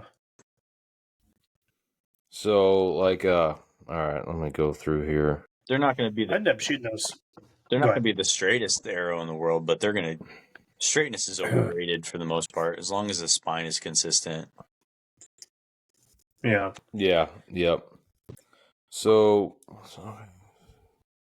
I ended up shooting those Sonics at Vegas after Lancaster. I switched to those Sonics, and man, they tuned up real. I mean, they tuned up super quick. I think I shot 150 grains on the front of it. I don't know if I cut it down. I might have cut it down a tiny little bit, but 500s. Yeah. Yep. And I was right at 40 pounds or so. Okay. But they ended up seeming like they were. I don't know. It's probably one of my favorite setups. I shot it really well. For me, anyway. Yeah. As crappy as I did. Before I cut my finger for caster, I had the 600s tuned up really good, and I was at like probably 38 pounds at that time. They're pretty. What kind of point weight? That one I was shooting I was shooting the insert, like the aluminum insert. Standard. I think 145s. Yeah. Man, they're just tricky to find components for. Yeah. It's the only kicker on those things. Yeah. We ended up buying a bunch of those bushings or whatever for the back and just put Easton, like a G-knock in it. Yeah. Yeah, you can get and those bushings in the back for the most part, you'd have to get them on like Three Rivers. 3 Rivers or something. Yeah. They're the only ones that seem to carry the 6 mil insert for whatever reason. The bushings. How did you stumble across them having that? A guy on Facebook. Oh, because I used to have like way back when there used to be a good chart you could get from Easton. You can get all the bushings and how they matched on the internal diameter, but they got rid of that a long time ago, so it's hard to find. You can still find it, but man, I usually quit after like 10 minutes. I can't. I thought I had it saved at one point. I don't know if they took the image down, and I can't find it anymore. But that's how I used to get it. I used to go through like the Easton cattle, like the old. They used to have an old Easton like cross reference chart, and I would cross reference that with the biter knock chart, and that's how I would find my fittings for most everything. But now I can't find the Easton bushing anymore. I don't know why Lancaster doesn't carry the 6 mil. I don't know. It's weird. Yeah. It's super weird for 3 Rivers to carry it. Yeah. Though that 6 mil is a good common hunting diameter. 6 mil, 6.5. So they carry that for those purposes, I'm sure. Yeah. What else you got, Ryan? I quickly went through arrows just now. So those Avance Sports are $100 dozen, and they have a spine to cover everybody. Yeah, they go way down, and that's like if you're shooting lighter poundage, the 166s are always going to be the way to go because you can get them all the way down to probably 2,000. Yeah, I was going to say you could probably get them down to 2,000s on some of the arrows. They go all the way down there. They're not the lightest thing at like a 600, 660 spine, but you get down to 730 and lighter, and they get pretty light. Yeah, because there's a certain there's a certain diameter once you get down to, they have to shift carbon densities, and that's where you'll see the chart, like the weight will decrease. All of a sudden, there'll be a pop back up because they have to change the density of the carbon, so they can get this spine. Yeah. So that's a good. That's probably your cheapest 166 option right there. Yeah. The next is going to be like a V6 006 spec VAP at like $125, Yeah. and then anybody that's going to have cut them short. I mean, you just cut like an inch or two off the back, and then cut the rest from the front. The wobbles out at the end, so you can get them pretty straight. It's not always at the end. Yeah. I know it's supposed to be, but I just bought some arrows a while back that I can assure you the wobble's not on the end. Remember those arrows I told you I bought? I went to spin them and they were horrible. I'm not going to mention them, but I'll say this: they weren't Easton's, if that helps. But, yeah. They rhyme with crap. Anyway, do they rhyme with crap? They do. No, they don't actually. Oh, they don't. They rhyme with. No, they rhyme with. I don't even want to say. Yeah. So they used to have Carbon Tech used to make an arrow that you could, man, you can roll it on a table and you just watch that thing wobble, all the way down the table. That's how my VTACs were. My VTACs are so crooked. Yeah, mine were too. Hey, what about those aerodynamics? Did you ever shoot any of those tapered shafts they had? A long time ago. Yeah, I used to have some of those. Yeah, a guy I shoot with here, he'd give me some a long time ago, and I liked them, and I spun them like 2 or 3 years ago, and I was like, oh my God. Yeah. These are horrible. But you know what? I've shot some super crooked wood arrows very, very well too. Yeah. So yeah, most of the time, the straightness doesn't really matter a whole lot. You just have to be, if your spine, the spine is the first thing that's key. As long as their spine consistent, more so than the straightness. Like, because like the Nano Pro Extremes from CX, they used to be like a 0.025, where like the Eastons and stuff would always say like 0.001, but the 0.025 was basically like a VAP mid grade, which was a 003, but they still grouped like awesome. So like straightness isn't always the most important thing. Spine is the most important thing. Whatever happened to them? They just kind of fell off. Like they're not making those arrows anymore, or what? They got bought out, and then the new company, they're I think they're more gearing towards like Walmart customers now for the most part. That Walmart's the biggest customer, so they're just like pounding like hunting shafts most of the time. Huh. So the Vonce Sports, then you can go up to the 002.5 straightness for $142 or whatever, and then I think from there you go to the next step up for probably Super Drive Micros and Easton line. Yeah, if you're going in those line, yeah, and for 190. But yeah, it's for the new person coming in. It's hard to beat a 166 because you'll still shoot that indoors pretty quick pretty easy because it's got a good aiming reference. Like if you're coming from the compound side, like you usually aim finer with a smaller pin, and that's how we're aiming with the arrow. So most of the people don't shoot a big pin outside; they shoot like more fine pins, and that's kind of what the effect is with aiming with the arrow. You get a 166. The aiming is going to be easier. You're going to theoretically catch less lines, but that's all. Most of that's just the deception for the most part, unless you start to get in the really high end shooting, and then you'll notice it. You will miss a couple lines here and there, but not every line that you miss is because of the arrow. So most of the misses you get downrange is because of your aim. Because you're going to miss just as many with a big arrow as you are with a skinny arrow, and most of those are because of your aim, not because where the arrow was when you let it go. Right. All right, and then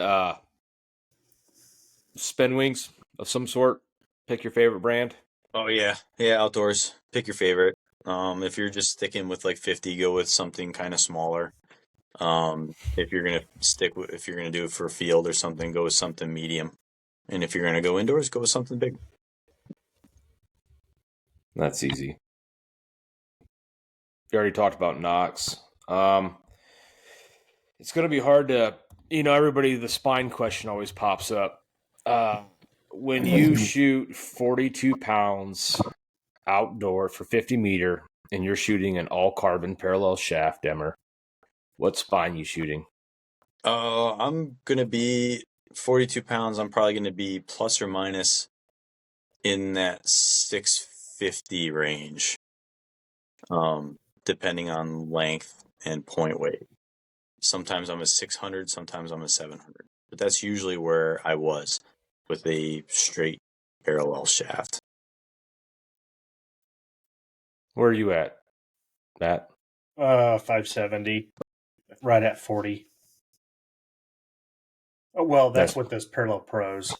I don't really know what else. I think I shot the 600. They'd be about the same, maybe a little softer reacting. And that's going to be all like depending on your arrow length. Matt's got a little bit longer draw, so his arrow's probably a little bit longer. Yeah. Yep. And I did cut those down just a little bit, but they come pretty short anyway. I might have I don't think I even cut a half inch off of them, but they've got to be at least a 30.5 stock, I would think. Yeah. So I know when I draw mine back, they're right next to the clicker plate. Okay. Like, so they're not hanging way out there. But the issue that I have is even if I went up to what's the next spine range for them? Like 620 or 6 something?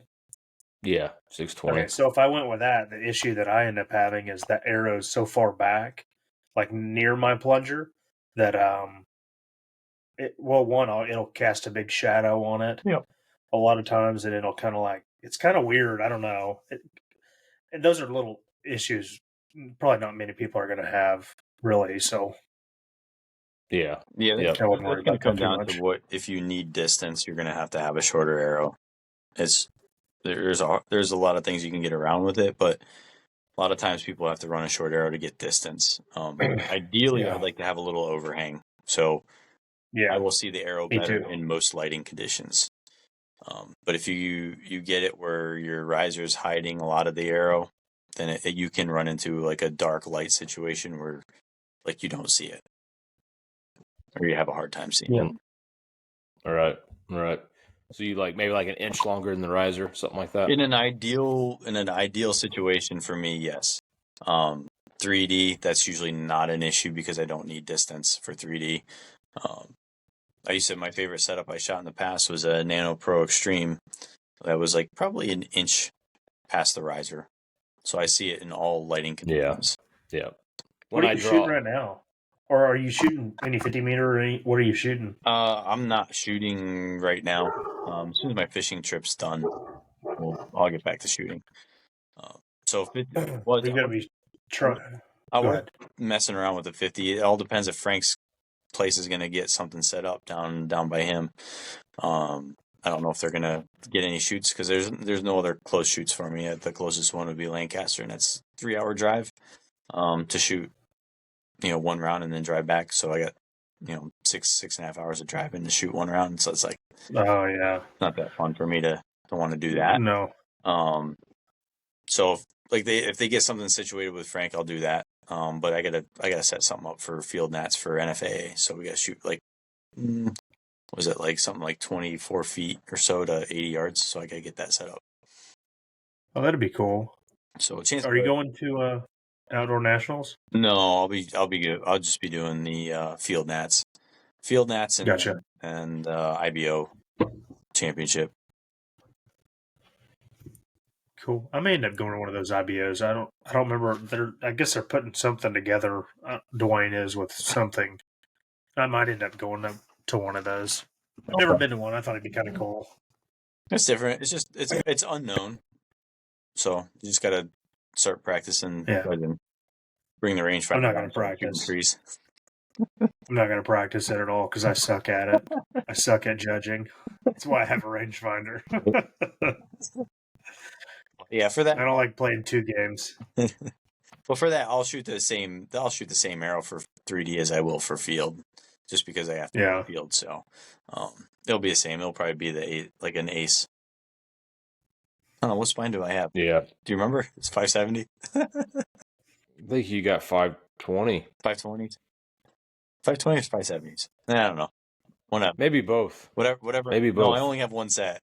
The other set. I think you got 520s. Because the other set was a 620. Yeah, 620. Yeah.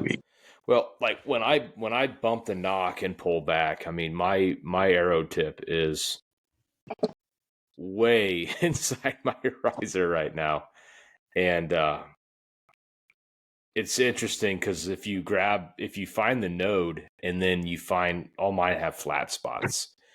The flat spot is behind my node, so I'm getting some weird reaction. I think that's not helping. Huh? You're getting contact on that somewhere, right? Well, wearing out. It's a known thing with those arrows. The biter, the tips the stems are abrasive. Oh yeah. So that's So Woojack has. You sure? Woojack has a metal tip. Just saying.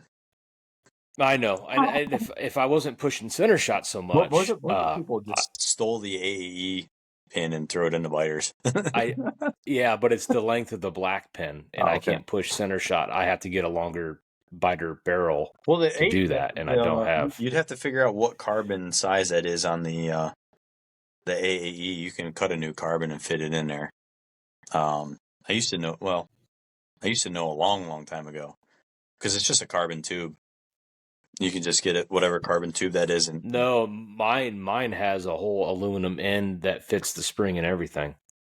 On the AE? Yeah. Yeah, I thought that you could pull them out, and then the inside, the middle is a carbon tube. Oh, I guess I gotta look at it more. I'll look at that more.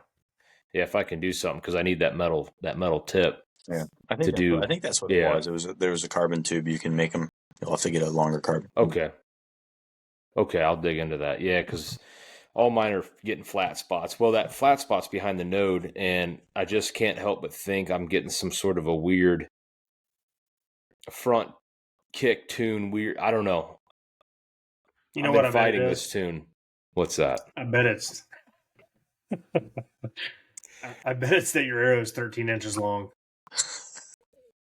Yeah. No, they're pretty short. It's probably your fingers are probably too small, and that's why they're bouncing, right? Is that what it's meant? It's that with the tab, and then whatever else. The beard, I don't know. Probably you're merping too hard, and it's bouncing off the merp. Yeah. My fingernail's way too long. It's hitting off my fingernail. Yep, that's it. So I probably need to go to 570s. Man, I really feel like I can make 620s work too. I got some backwards. I don't know. 620s. I'm not interested in those at all. And I can't. I mean, I can put some. I could put pin bushings in mine to stiffen them up a little bit, but I don't know. I'd like to find some singles from somebody of some 520s and some 570s to buy, just maybe 2 each, and just play with them, and then I'll just order another dozen. I just don't want to do it. I don't want to just go to 570s if I can make 520s work, because I definitely could go up in poundage. Like what I'm pulling now is very, very easy. So whatever. I just looked when I was going through those arrows. ACEs on Lancaster are 370 now. I wonder why they went up. So they've been. Is it aluminum? They really haven't been they haven't really gone up in price that much, to be honest with you. Because I think way back when, I'm gonna say 10, 15 years ago, they were like $275.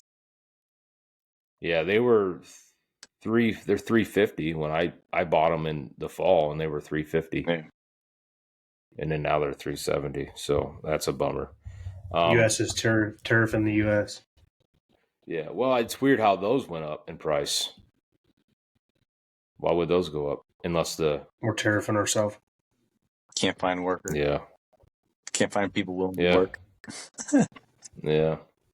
Unless the aluminum's not from the U.S. I'm sure, like Should call them and ask them. I'm sure every company, like, they have to outsource some of the materials. Yeah.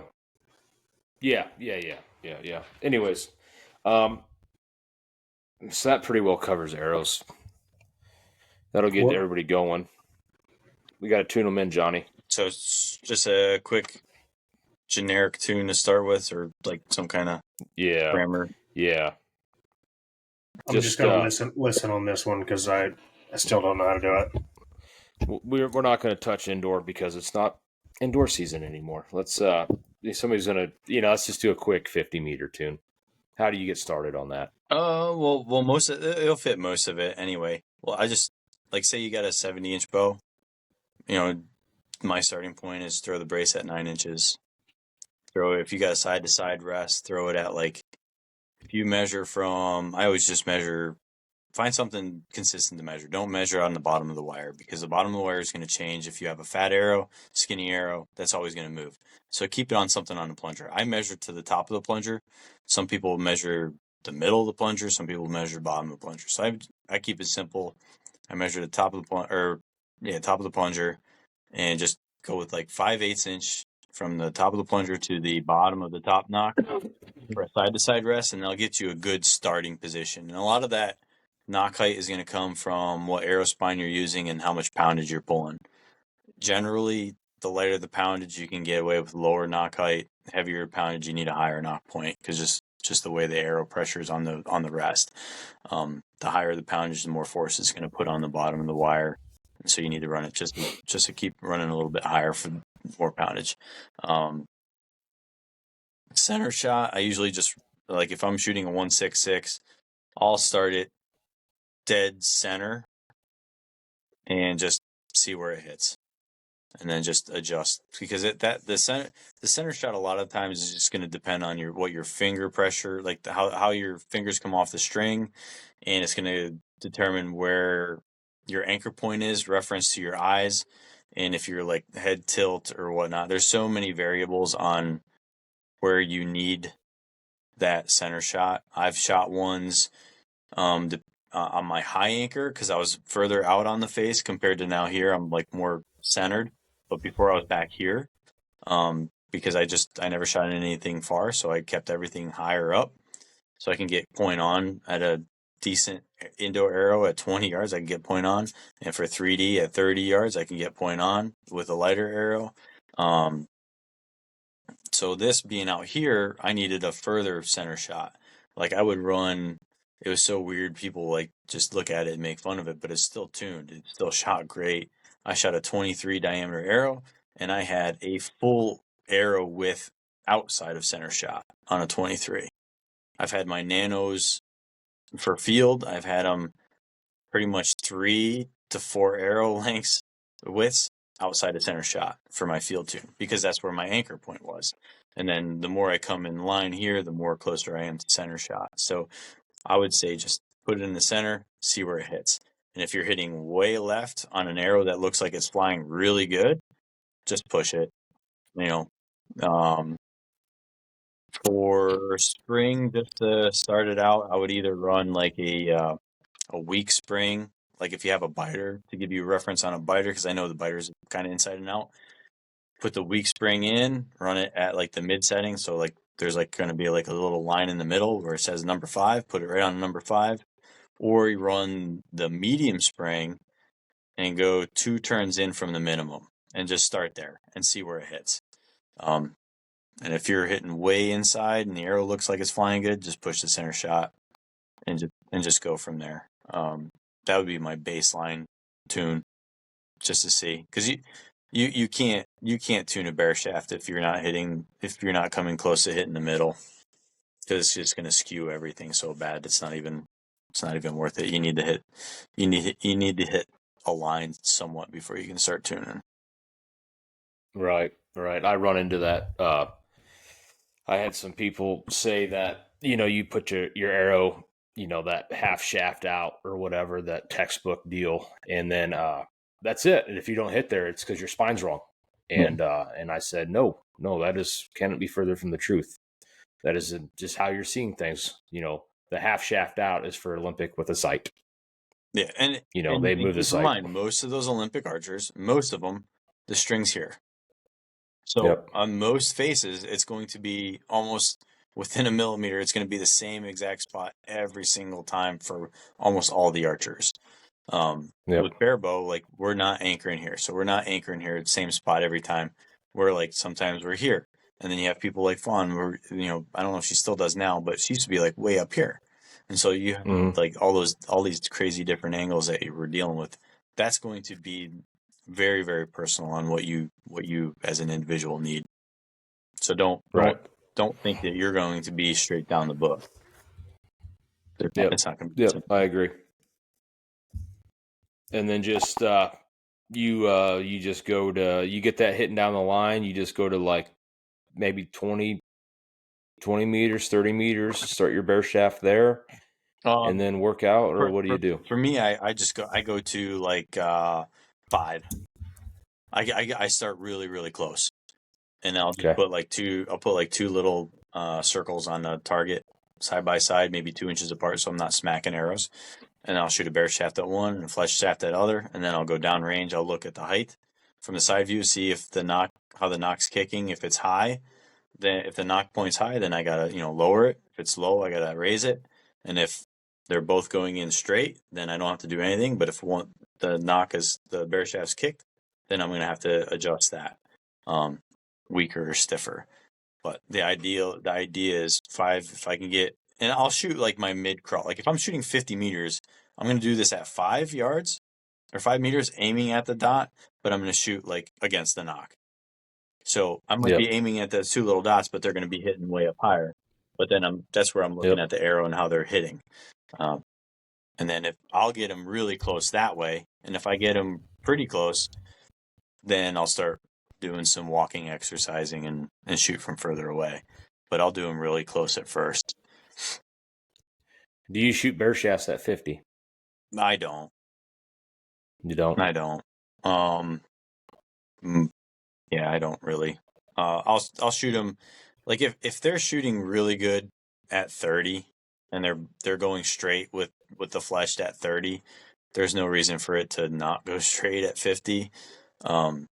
So like if they're going straight and they're showing no tendency of like, the flesh is going straight and then the bear shaft is coming under and then rising up, that you can see. Or if it's starts way high and it starts going down in impact, you can see that. But if they're both going like in the same plane, same straight, I don't think there's any reason to go back.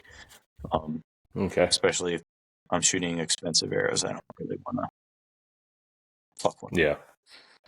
Yep. Because keep in mind, I use most of my bear shafts and stuff. The distance I was shooting in a rock quarry, so if I miss the target, I got it's gone. It's gone for good. It's done. So it's a goner. I did everything close, and I've never had an issue.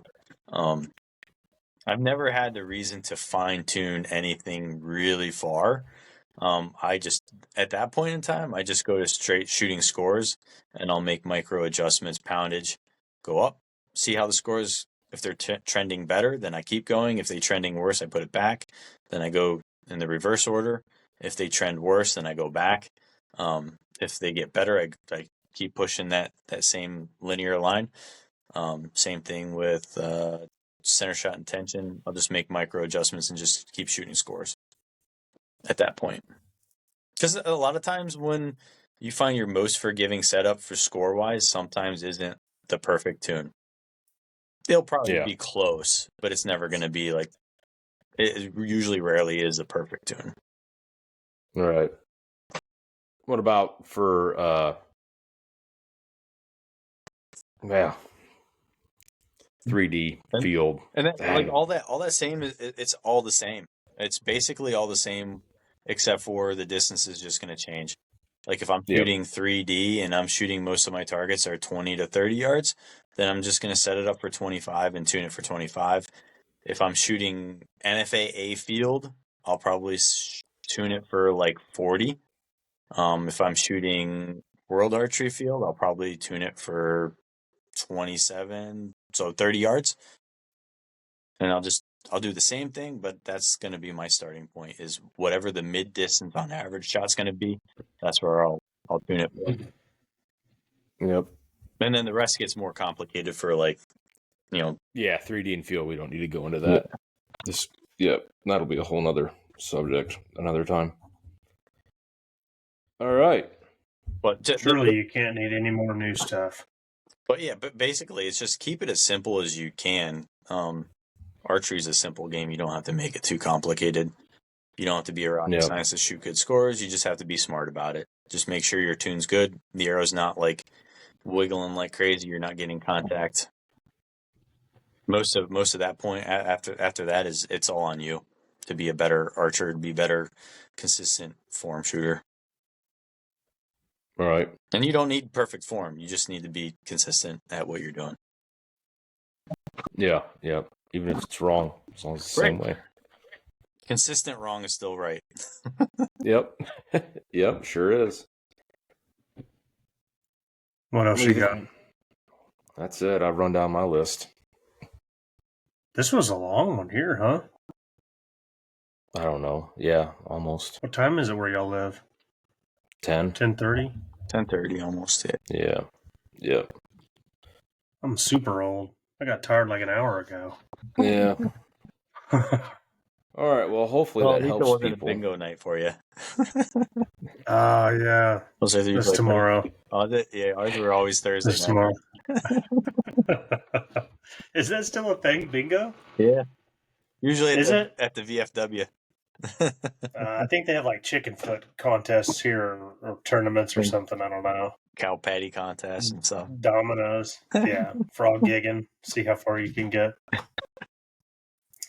Yeah. Hey, going back to the fly fishing thing, though, I've been kicking around the idea of buying a fly rod. I don't even know why. I've just got super interested in it here in the past month or two. Is it worth spending the money on one, or is it kind of like the bow deal? Like, just go buy a cheap one and just try it out? Because, I mean, I have zero idea, and it may not even make sense for where I live. I might. What are you trying to go for? Like just bass? So, no. So I go back and forth to Arkansas quite a bit. So they got a lot of like rivers and like small water systems and stuff, and it's a fly fishing area. Okay. But I've just got a little spinning rod.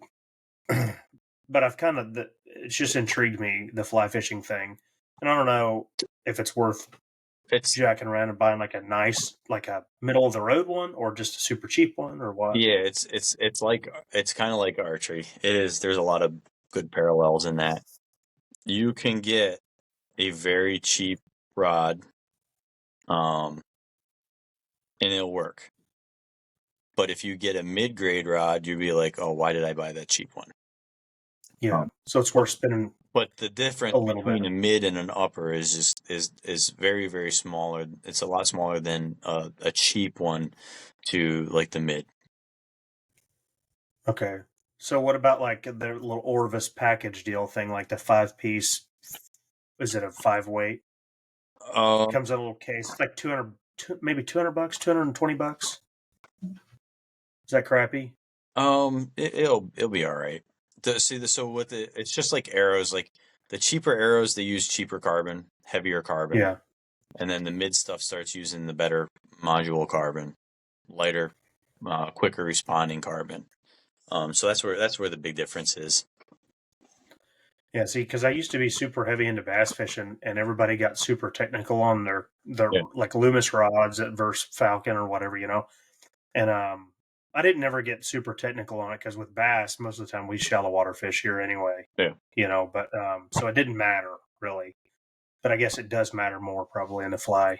So like TFO, a little more sensitive. You're familiar with the TFO rods? Like no. Bass and stuff. Okay, so they're a fly fishing company that got into bass as well, and they're from down Texas. So you can get a good You can get a good bass rod for like a good cheap bass rod for like $200. Right. You can get a really nice bass rod for like $300. Right. Same thing with fly rods. You can get an okay fly rod for like I want to say they're like, what is a cheap one now? You can get a halfway decent one for like $200. But you can get a halfway decent nymphing rod for $350 to $450. But your cheap ones are going to be like $250. But the cheap ones are going to be slower responding. They're going to be heavier. But you're talking about heavier only like, you know, 1/10 of an ounce or 2/10 of an ounce. But you'll know. The more if you do it a lot, you'll know. You'd be like, oh, I'm never fishing this rod ever again. Yeah. So good range of dollars to spend is $300 maybe. Yeah, but if you get like if you're just throwing dries and stuff, or streamers, there's not going to be that big of a difference. But if you're doing like really light, delicate stuff, there's going to be a little difference. Okay. All right. Well, that gives me an idea anyway. Just like deer hunting, like I compare it to like deer hunting. If you're just trying to take down deer, then you're not gonna notice that much of a difference in arrows. Right. Yeah. Sure. That makes sense. But if you need to do some delicate stuff, you'll like field or something, you'll know that you'll see the difference quicker. Gotcha. That's why warriors don't work for field that well. They'll work, but they won't work well. Yeah. All right, that's all I got. That's all I got. All right. Is that all you got, Superman? Yeah. When all right. when you end it, I'll give you a couple rods to look at. Okay. All right. I'll see you guys. End it.